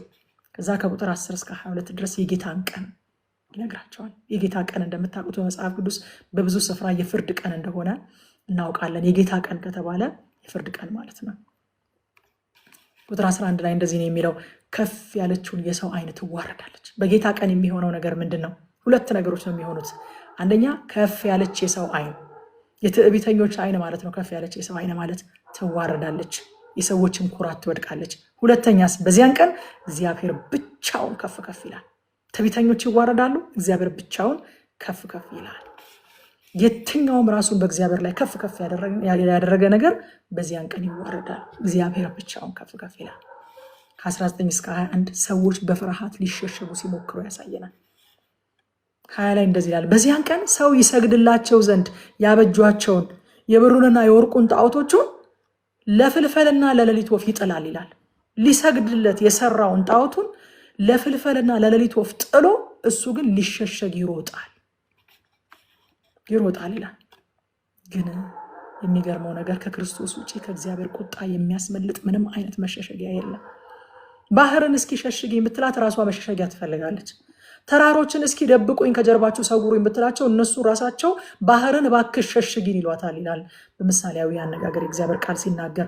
በፍርድ ቀን ከክርስቶስ በቀር ከእግዚአብሔር ቁጣ ሸሽጎ የሚያስመልጥ ምንም አይነት ግዙፍ ፍጥረት የለም። ምንም አይነት ባለስልጣን፣ ምንም አይነት ስጋ ለባሽ፣ ምንም አይነት ታላላቅ ፍጥረታት ከእግዚአብሔር ቁጣ በፍርድ ቀን ሰውን ሸሽገው ሊያስመልጡ አይችሉም። ሸሽጎ ማስመለጥ የሚችል ብቸኛው አለት ኢየሱስ ክርስቶስ ነው።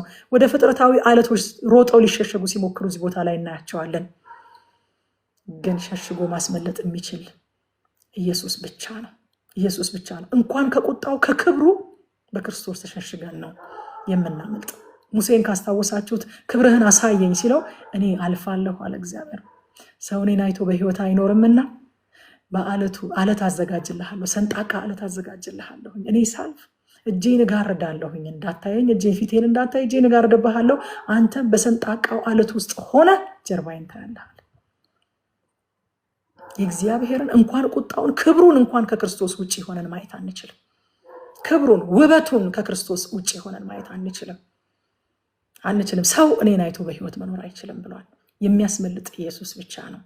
ከቁጣው የሚያስመልጥ ኢየሱስ ብቻ ነው እና ሊሸሸጉ ሲሞክሩ እናያቸዋለን። እና ቁጥር 22 መጨረሻ ላይ እንግዲህ ትንፋሹ አፍንጫው ላይ በሆነች በሟች ሰው መተማመናችሁ ይቅር አላቸው።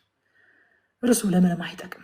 ምን ማለት ነው? ትንፋሹ አፍንጫው ላይ የሆነች ማለት አሁን እየተነፈሰ ነበር፣ አሁን መተንፈሱ ያቆማል። ልክ ብዬ ባልኩበት ቅጽበት በድንገት መተንፈስ ላቆም እችላለሁ። በእንደዚህ አይነት ሰው መተማመናችሁ ይቅር። ለስጋ ለባሽ አትታመኑ። በየትኛውም የስልጣን የሀብት የእውቀት ደረጃ ላይ ቢሆን ሰው ሟች ስለሆነ አትታመኑበት ይላቸዋል። ይሄ ምዕራፍ በአጠቃላይ የእግዚአብሔርን መንግስት ክብር፣ የሰውን ትዕቢት፣ የእግዚአብሔርን ፍርድ ደግሞ በሰው ትዕቢት ላይ የሚመጣውን የእግዚአብሔርን ፍርድ ያሳየናል። ምን እንማር ከዚህ ምዕራፍ? አንደኛ የመንግስቱ ዜጋ እንደሆነ ሰው ዛሬ በንጉሱ ብርሃን እንመላለስ።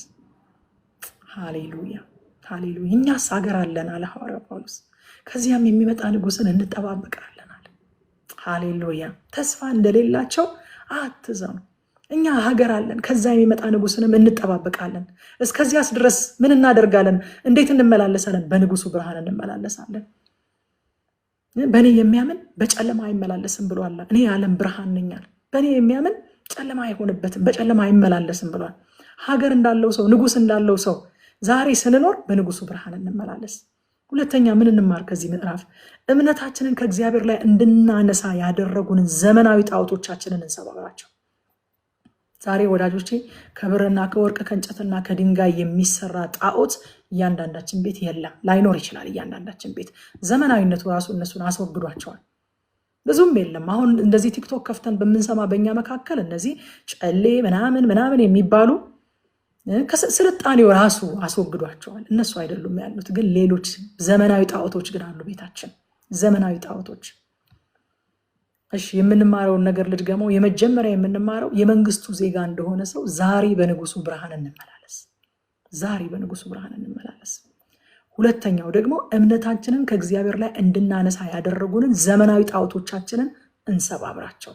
አሉን ዘመናዊ ጣዖቶች፣ አሉን መደገፊያዎች፣ አሉን መታመኛዎች፣ አሉ አይናችንን ከእግዚአብሔር ላይ አንስተን ያሳረፍንባቸው ነገሮች፣ ዘመዶች ይሆኑ፣ ስልጣን ይሆን፣ ገንዘብ ይሆን፣ እውቀት ይሆን፣ ውበት ይሆን፣ ፎሎወር ይሆን፣ ምን ይሆን፣ አገልግሎት ራሱ ይሆን፣ ጣዖት የሚሆንብን ነገር ብዙ ነው። ከነሱ ላይ አይኖቻችንን እናንሳ። ሶስተኛ ከትዕቢት እየራቅን በህይወታችን ለእግዚአብሔር ብቻ ክብርን እንስጥ። እግዚአብሔር ትዕቢተኛን ይቃወማል ይላል። ከዚህ ቀደም ነግሬያችኋለሁ። ዶክተር ማሙሻ አንድ ጊዜ ይህንን ክፍል ሲያስተምረን የተጻፈበት ቋንቋ ምን ማለት ነው አለ። ትዕቢተኞችን ይቃወማል ማለት ይወድቅባቸዋል ማለት ነው አለ። ትልቁ እግዚአብሔር ሲወድቅባችሁ አስባችሁታል? ምን ይቀርላችኋል? ከዛ በኋላ እግዚአብሔር ትዕቢተኛን ምን ያክል ነው ፓኒሽ ሊያደርገው የሚፈልገው? ይወድቅበታል። እግዚአብሔር ከድካም በላይ ትዕቢትን በጣም ይጸየፋል። ደካሞችን ያግዛል፣ ትዕቢተኞችን ይቃወማል። ስለዚህ ከትዕቢት እየራቅን ለእግዚአብሔር ክብር እንስጥ።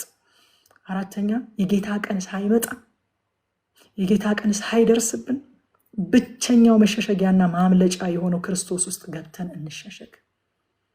ክርስቶስ ውስጥ ገብታችሁ ያልተሸሸጋችሁ ከእግዚአብሔር ቁጣ የሚያስመልጥ ምንም አይነት መሸሸጊያ የለም። ይሄው መጽሐፍ ቅዱስ በግልጽ ነገረን። አፍንጫው ላይ እስትንፋሱ እዝች ጋር አፍንጫው ላይ ያለችውን ሰው መተማመናችሁ ይቅር። ሰው አያስተማምንም፣ ንብረት አያስተማምንም፣ እውቀት አያስተማምንም። ወዳጆቼ ብቸኛ መሸሸጊያ ኢየሱስ ክርስቶስ ነው። ወደዚህ መሸሸጊያ የገባን ደግሞ ገባ ወጣ አንበል፣ ገባ ወጣ አንበል። ያቺ ፊሽካ መቼ እንደምትነፋ አናውቅም። ያቺ መለከት መቼ እንደምትነፋ አናውቅም። ወገኖች ኳስ ተጫዋቾች ሰዓት እያዩ አይጫወቱም። እነሱ ይጫወታሉ፣ ሰዓቱ እስከሚያልቅ ድረስ ይጫወታሉ። ምን ሰዓት ላይ፣ ምን ደቂቃ፣ ምን ሰከንድ ላይ ያቺ ፊሽካ እንደምትነፋ አያውቁም። ስለዚህ እያለቀ እንደሆነ ሰዓቱ በገመቱና ባሰቡ ቁጥር የበለጠ አግሬሲቭ ሆነው ይጫወታሉ። የሚከላከሉ አጥብቀው ይከላከላሉ፣ የሚያጠቁ አጥብቀው ያጠቃሉ። ምክንያቱም መቼ ፊሽካው እንደሚነፋ አይታወቅም። ወገኖቼ ፊሽካው መቼ እንደሚነፋ አናውቅም። ስለዚህ ገባ ወጣ አንበል። የገባን ያልገባን እንግባ፣ ወደዚህ አለት እንሸሸግ። ከእግዚአብሔር ቁጣ የሚሸሽግ እሱ ብቻ ነው። ሊመጣ ካለው ከፍርዱ የሚሸሽግ እሱ ብቻ ነው። የገባን ደግሞ በእርሱ እንኖር። ወጣ ገባ አንበል፣ በእርሱ እንኖር። ምዕራፍ 3 ትንቢተ ኢሳይያስ ምዕራፍ 3 በመሪዎችና በሕዝቡ ላይ የተላለፈ ፍርድ ነው። ቁጥር 1 ላይ እነሆ ጌታ የሰራዊት አምላክ ሕዝቡ ኃይልና ብርታት አግኝተው የሚኖሩበትን ምግብና ውሃ ሌላውንም ነገር ሁሉ ከኢየሩሳሌምና ከይሁዳ ያስወግዳል። አይገርማችሁም? መደገፊያቸውን ምርኩዛቸውን ከስራቸው ያስወግዳል። ኃይልና ብርታት የሚሰጣቸውን ነገር ያስወግድባቸዋል ይላል። ያላቸው ሁሉ ከሱ እንደሆነ እንዲያውቁ የተደገፉበትን ነገር ያስወግድባቸዋል። አንዳንድ ጊዜ እግዚአብሔር ትኩረታችንን ለማግኘት የተደገፍንበትን ምርኩዝ ዘወር ያደርገዋል። እንደዚህ አይነት ጨዋታ ተጫወታችሁ አታውቁም? ሰው እንደዚህ ሆነ የተደገፈበትን ነገር እንደዚህ ድግፍ ብላችሁ ስትፈዙ ድሮ ልጆች ሆናችሁ ይመጡና ከስር ወይ እግራችሁ እንደዚህ ምናምን ንቅት ምናምን አድርገው ንቅት ያደርጓችኋል። ትኩረታችሁን ያገኛሉ። እግዚአብሔር አንዳንድ ጊዜ እንደዛ ድግፍ ያለበትን ነገር ከራሱም ከእግዚአብሔር የተቀበልነው ነገር ሊሆን ይችላል እኮ ዘመድ ሊሆን ይችላል፣ ትዳር ሊሆን ይችላል፣ ልጆች ሊሆኑ ይችላሉ። ዘወር ያደርጋቸዋል። ፊታቸውን ዘወር ያደርጉባቸዋል። አንዳንዴ እግዚአብሔር ነው እንደዛ የሚያደርገው ትኩረታችንን ማግኘት ሲፈልግ። ኃይልና ብርታት የሚያገኙበትን እግዚአብሔር አያስፈልገኝም እንዲሉ ያደረጋቸውን ኃይሌ እግዚአብሔር ነው እንዳይሉ ያደረጋቸውን ነገር አስወግደዋለሁ ይላል እግዚአብሔር። ዘወር ያደርጋል እግዚአብሔር። ዘወር እንዳያደርግብን ነገሩ እያለ ትኩረታችንን ግን እሱ ላይ እናደርግ። መተማመናችንን ግን እሱ ላይ እናደርግ። ከዛ ከቁጥር 2 እስከ 3 ድረስ መሪዎቻችሁን አስወግዳለሁ ይላቸዋል። ደግሞ ታውቃላችሁ መሪዎችን የሚሰጥም የሚያነሳም እግዚአብሔር ነው። እሰጣለሁ ይላል እዚህ ቦታ ላይ፣ አነሳለሁ ይላል፣ እሾምባችኋለሁ ይላል እግዚአብሔር። አይገርምም? ቁጥር 4 ላይ ገና ታዳጊ የሆኑና በእድሜ ያልሰለጠኑ ልጆችን መሪዎች አድርጎ ይሾምባቸዋል ይላል። ምዕራፍ 3 ቁጥር 4 ላይ የቀድሞ ትርጉም እንደውም በጣም ይገርመኛል። እዚህ ጋር አለቆቻቸው እንዲሆኑ ብላቴኖችን አስነሳባቸዋለሁ፣ ሕፃናቶችም ይገዟቸዋል ይላል። አይገርማችሁም? ልጆች፣ ሕፃናት የሚለው የእድሜ ለጋነትን ብቻ አይደለም የሚያመለክተው። ያልበሰሉ ማቹር ያላደረጉ ኤክስፒሪየንስ የሌላቸው ልምድ የሌላቸው ያልበቁ ያልተረጋጉ ሰዎችን እሾምባቸዋለሁ ይላል እግዚአብሔር። ዋው በጣም ያስፈራል። ህዝቡ እግዚአብሔርን ሲበድል እግዚአብሔር መሪዎችን ይሾምበታል። አይገርማችሁም? ህዝቡ ደግሞ ከእግዚአብሔር ጋር ሲስማማ እግዚአብሔር መሪዎችን ይሾምለታል። ስለዚህ ጉዳያችን ከእግዚአብሔር ጋር ነው እንጂ ከመሪዎቹ ጋር አይደለም ማለት ነው። የሚሾምብንም የሚሾምልንም እግዚአብሔር ነው። ከሱ ጋር እንዳለን ግንኙነት እግዚአብሔር ወይ ይሾምልናል ወይ ይሾምብናል። ቁጥር 5 ህዝቡም ሰው በሰው ላይ ሰውን በባልንጀራው ላይ ይገፋፋል፣ ብላቴናውን በሽማግሌው ላይ የተጠቃውን በከበርቴው ላይ ይኮራል። ከዚህ ቀደም ተጠቅቶ የነበረው አሁን ደግሞ በተራው ከበርቴውን ለማጥቃት ይነሳል። እግዚአብሔር መጠቃቴን ተመልክቶ እግዚአብሔር ውርደቴን ተመልክቶ መገፋቴን ተመልክቶ አሰበኝ ብሎ የሚያመሰግን ሳይሆን የሚሆነው እሱ ደግሞ በተራው አጥቂ ይሆናል። ይሄ የሩቅ ታሪክ ነው እንዴ? ለኛ አይደለም እኮ አይደለም። ትላንትና የተጠቃ ዛሬ ደግሞ ተነስቶ አጥቂ ይሆናል በተራው። በቃ እግዚአብሔር መጠቃቴን ተመልክቶ አሰበኝ ብሎ የሚያመሰግን ሳይሆን ዛሬ ደግሞ በተራው ሌሎችን የሚያጠቃ ይሆናል። ምንድን ነው ይሄ? ሶሻል ክራይሲስ፣ ማህበራዊ ቀውስ አመጣባቸዋለሁ እያላቸው ነው እግዚአብሔር። ጭቆና፣ አለመቀባበል ይሰፍናል በመካከላችሁ። ማህበራዊ ቀውስ የሚጀምረው ወገኖቼ ከመንፈሳዊ ቀውስ ነው መጀመሪያ። ዛሬ በሀገራችን እኮ እጅግ በጣም ጆሮን ጭው የሚያደርግ ማህበራዊ ቀውስ እያየን ነው አደለ? ታናናሾች ታላላቆችን የማያከብሩበት፣ አንዱ አንዱን የማይቀበልበት፣ አንዱ ሌላውን የሚጨቁንበት አስከፊ የሆነ ማህበራዊ ቀውስ ከግራም ከቀኝም ከሰሜን ከደቡብ ከምዕራብ ከምስራቅ ከመካከል እንሰማለን። ይሄ ቀውስ ግን ሶርሱ መጀመሪያ መንፈሳዊ ቀውስ ነው። ከዛ ከቁጥር 6 እስከ 7 መሪነትን የሚፈልግ ሰው ሲታጣ እንመለከታለን። ለምን? ስብራቱ የማይጠገን ስለሆነ ኃላፊነት መውሰድ የሚፈልግ ሰው የለም። ናምራን ብለው ልብሱን ይዘው ሲጎትቱት በፍጹም እኔ አልመራችሁም አልችልም ይላል። እምቢ ይላቸዋል። እግዚአብሔር ስፍራውን ካልያዘ ወዳጆች፣ እግዚአብሔር ትክክለኛ ስፍራውን ካልያዘ የሰው አመራር የማህበረሰብን ስብራት አይጠግንም። አንዳንድ ጊዜ መልስን፣ መፍትሄን፣ መድኃኒትን ከሌለበት ቦታ እንደምንፈልግ ታውቃላችሁ። ከሌለበት ቦታ ነው የምንፈልገው። አንዴ ሰማሪያ ላይ የገባውን ረሃብ ታስታውሳላችሁ አይደለ? ከባድ ረሃብ፣ የእርጉዝ የእርግብ ኩስ እስኪበሉ ድረስ። በጣም እኔ ምን አይነት ረሃብ እንደሆነ የገባው በጣም ይገርመኛል። ልጆቻቸውን እስኪበሉ ድረስ፣ የእርግብ ኩስ እስኪበሉ ድረስ በጣም ከባድ ረሃብ ገባ ሰማሪያ ላይ እና 2 ሴቶች ተካሰው ንጉሱ ፊት ቀረቡ። በጣም ዘግናኝ ክስ ተካሰው ቀረቡ።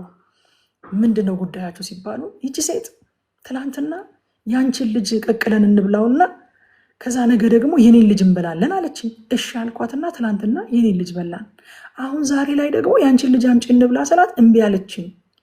ክሱ ራሱ እኮ በጣም ጆሮን ጭው የሚያደርግ ነው። ንጉሱ ልብሱን ቀደደ።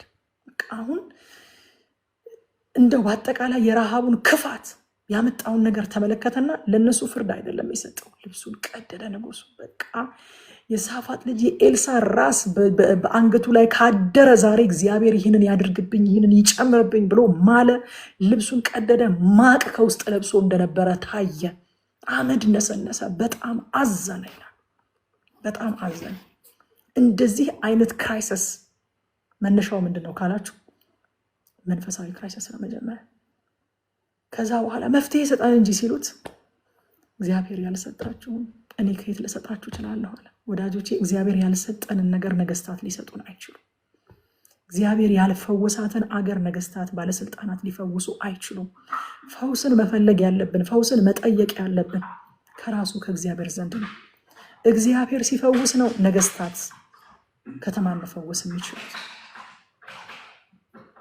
እግዚአብሔር ሲጎበኝ ነው ነገስታት በጽድቅ ማስተዳደር የሚችሉት። እግዚአብሔር ያልሰጠሽን ነገር እኔ ከየት አድርጌ ልስጥሽ? ከማድጋው ነው? ከጎተራው ነው? ከየት ነው ልሰጥሽ የምችለው? እግዚአብሔር ያልሰጠሽን ነገር ላ ጉብኝት የእግዚአብሔር ነው። ፈውስ የእግዚአብሔር ነው። ስለዚህ አልመራም ይላሉ። እዚህ ቦታ ያሉ ሰዎች ሲለመኑ አልመራም ይላሉ። ምንድን ነው? ለምንድን ነው ይህን ፍርድ የመጣባቸው? ከ8 እስከ 9 ፍርዱ ለምን እንደመጣባቸው ደግሞ ይነግራቸዋል። የሚናገሩትም ሆነ የሚሰሩት እግዚአብሔርን በመፈታተን ነው። በቃ ንግግራቸው፣ ድርጊታቸው እግዚአብሔርን መፈታተን ነው ለሰዎች። ለዚህ ነው የሁሉ ፍርድ የመጣባቸው ይላቸዋል። ከዛ ሲናገር በኃጢአታቸው ማፈር እንኳን ትተዋል። የሰዶምና የገሞራ ሰዎችን ሆናችኋል ይላል። ኃጢአታችሁን በአደባባይ መናገር ጀምራችኋል። አታፍሩም። አሁን ዛሬ እኮ በጣም አስደናቂ። እኔ አሁን በራሴ ቲክቶክ እንደዚህ ስገባ ይሄ ፎር ዩ ፔጃችሁን እንትን ያደርገው የለ ብዙ ጊዜ በምታዩት ፎሎ በምታደርጓቸው ሰዎች ስለሆነ የሚያስተካክለው ምንም እንትን አይመጣልኝም፣ የተለየ ኮንቴንቶች አይመጣልኝም። በቃ ክርስቲያኖች ናቸው የሚመጡልኝ፣ መዝሙር ነው የሚመጣልኝ፣ ወይ ስብከት ነው የሚመጣልኝ፣ እንደዚህ አይነት ነገሮች ናቸው የሚመጡልኝ። እና አዲስ አካውንት ከፍቼ በድንገት ስገባ ኢትዮጵያ ውስጥ ነው ያለሁት የሚያስብሉ ነገሮችን አየሁ። ኢትዮጵያ ውስጥ ነው ያለሁት። በእውነት በቃ ሰው በድፍረት እንደዚህ መናገር ጀምሯል። ሰው በዚህ መጠን በኃጢአቱ አለማፈር ጀምሯል። በአማርኛ ቋንቋ ነው ይህንን ጉድ እየሰማሁኝ ያለሁት። በፊት እኮ አይደረጉም ነበር ማለት አይደለም እነዚህ ነገሮች። እንደዚህ ግን በድፍረት በአደባባይ አይነገሩም ነበር።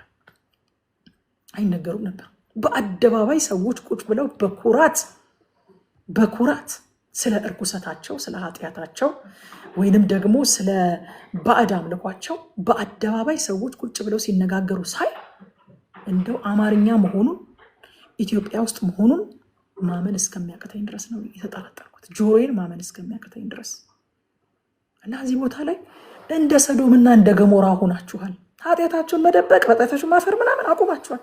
ፊት ለፊት እየተናገራችሁ ነው ኃጢአታችሁን አላቸው። ፊት ለፊት እየተናገራችሁ ነው። ይገርማል።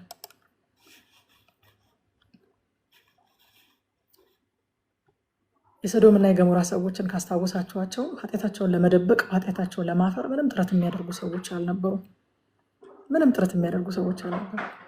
በፊት ለፊት ነው በቃ አውጣለን እነዚህን ሰዎች እንደርስባቸው ዘንድ ስጠን እያሉ በፊት ለፊት ነበር የሚናገሩት። ኃጢአታቸውን ተደብቀው አልነበር። ኧረ እባካችሁ እንደው 2 ሴቶች ልጆች አሉኝ ደናግል ወንድ የማያውቁ እነሱን እንኳን ልስጣችሁ። እነዚህ እኮ ከቤቴ ጣራ በታች የገቡ እንግዶች ናቸው፣ ነውር ነው፣ እንዴት አድርጌ ነው እነሱን አሳልፌ የሚሰጣችሁ ብሎ ሲለምናቸው ሎጥ ይሄ ትናንትና የመጣ መጤ እንግዳ እሱ ደግሞ ሊያስተምረን በእኛ መካከል እንደ ጻድቅ ሊጫወት ይፈልጋል እንዴ? ራስህን ነው እንደውም ጎትተን የምናስወጣ ብለው ሲታገሉት መላእክቱ ያደረጉባቸውን ነገር ታውቃላችሁ። እና እስራኤላውያን በዚህ ሰዓት ኃጢአት ማድረግ ብቻ ሳይሆን በኃጢአታቸው ማፈር እንኳን አቁመው ነበር። ማፈር በቃ በግልጽ ነበር የሚያደርጉት። በአደባባይ በኃጢአታቸው ይኩራሩ ነበረ። ይሄ የሩቅ ታሪክ አይደለም። ቆሮንቶስ ቤተክርስቲያን ላይ የተፈጠረ ታሪክ ነው። በነገራችን ላይ አንደኛ ቆሮንቶስ ምዕራፍ 5 ላይ ሐዋርያው ጳውሎስ እንደዚህ ያለ ከቁጥር 1 እስከ 2 ድረስ በአጭር ቃል በእናንተ መካከል ዝሙት እንዳለ ይወራል። የዚህ አይነት ዝሙት በአሕዛብ እንኳ የማይገኝ ነው፣ የአባቱን ሚስት ያገባ ሰው ይኖራልና። በነገራችን ላይ ከአባቱ ሚስት ጋር ተደብቆ እየማገጠ አይደለም። ይሄ ልጅ ሊትራሊ የአባቱን ሚስት አግብቶ ቸርች ይዟት እየመጣ ያገባ አግብቷታል። ያገባ ሰው ይኖራልና እናንተም ታቢያችኋል። ምን እያሉ ግሬስ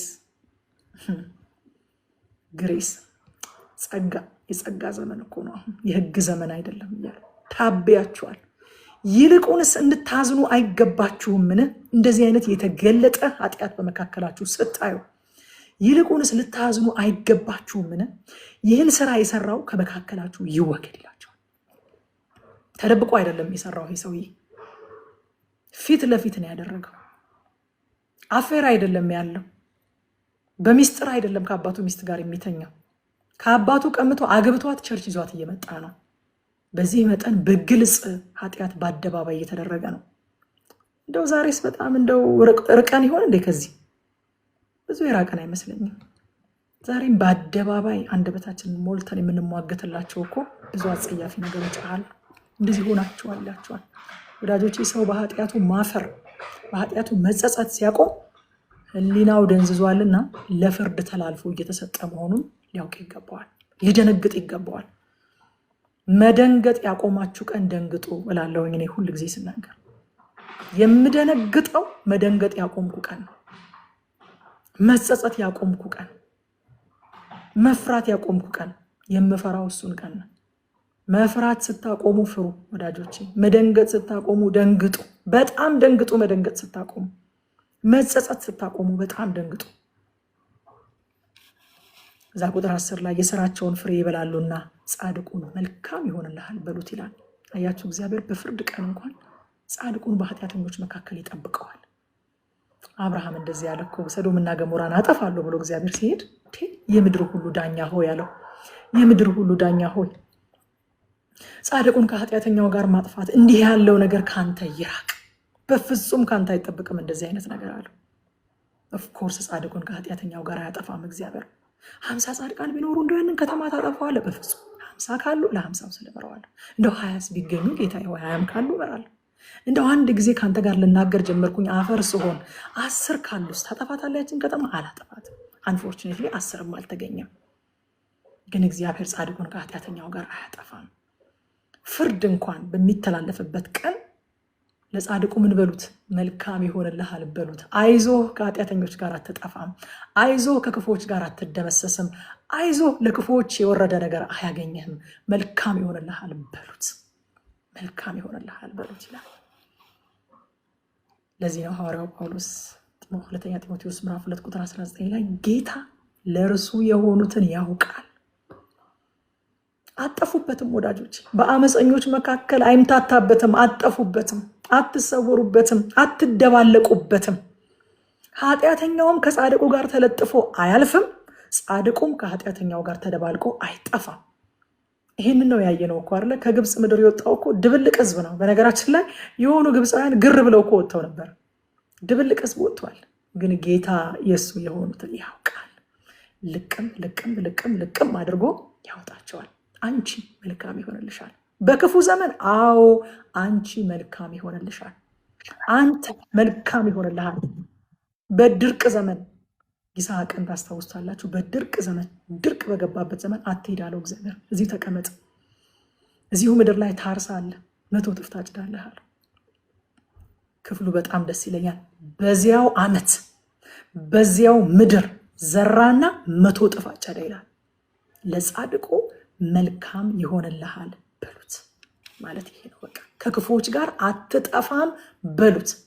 ያለው ክፋት፣ ያለው አመፅ፣ ያለው እርኩሰት፣ ሊመጣ ያለው ፍርድ አያስጨንቅህ።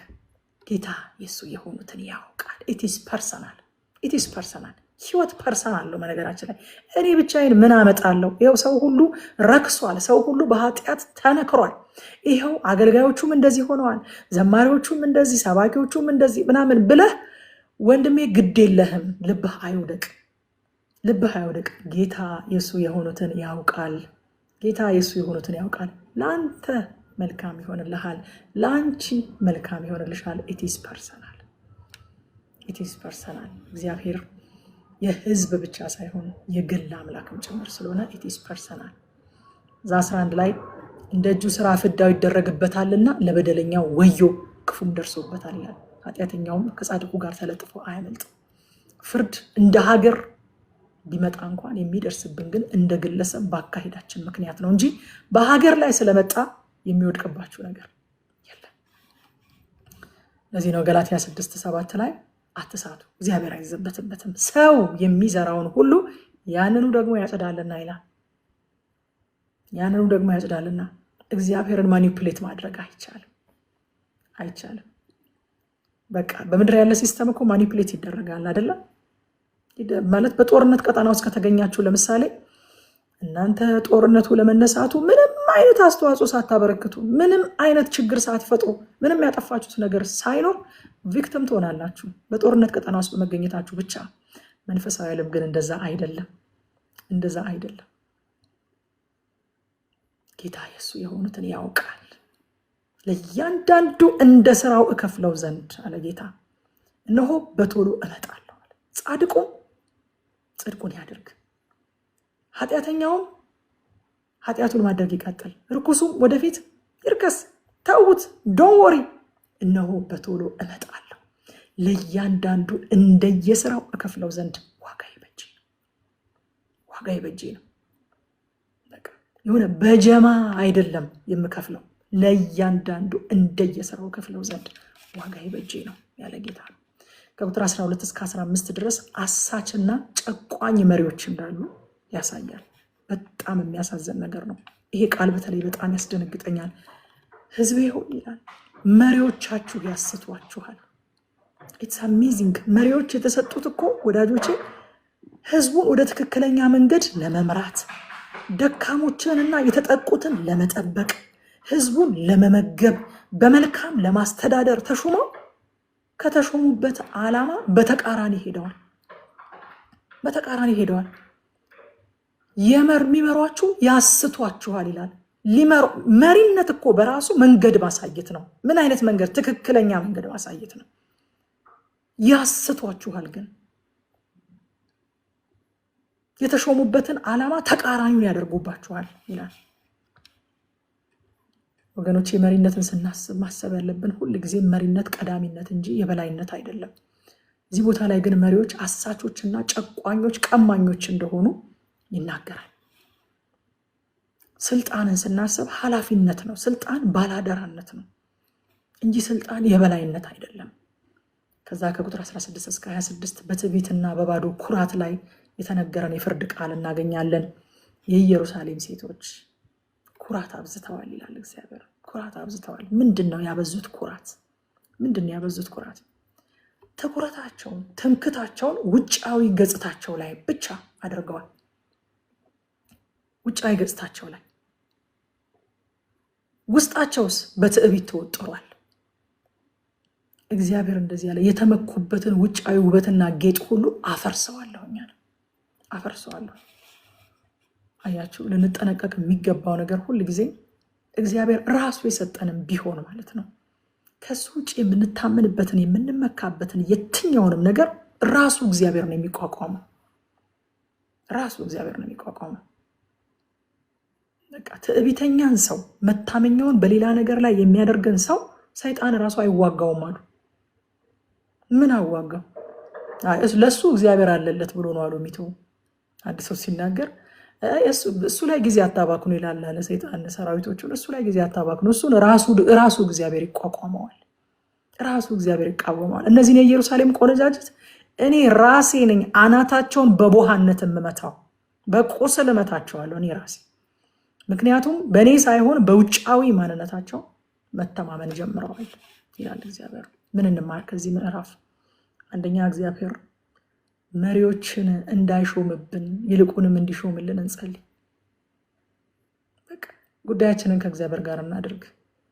እንደው በጣም ፕራክቲካል ለማድረግ አሁን በፊታችን እንደ ሀገር ራሱ ምርጫ ይጠብቀናል አይደለም? እግዚአብሔር መሪዎችን እንዳይሾምብን እንዲሾምልን እንጸልይ።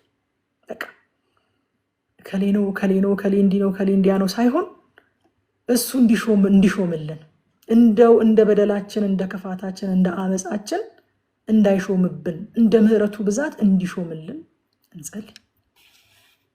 ሁለተኛ በተደጋጋሚ በዚህ መጽሐፍ ላይ እስካሁን ባየናቸው ምዕራፎችም ላይ እንደምናየው ትዕቢትን ዋች እናድርግ፣ ከትዕቢት እንጠበቅ። ሶስተኛ ለደካሞችና ለተጠቁ እንቁም፣ የእግዚአብሔር ልብ ከነሱ ጋር ነው። አራተኛ በፍርድ ቀን እግዚአብሔር እንደሚታደገን በመተማመን በትክክለኛው መንገድ ላይ ብቻችንን እንኳን ብንሆን ጸንተን እንቆም። ጌታ የሱ የሆኑትን ያውቃል።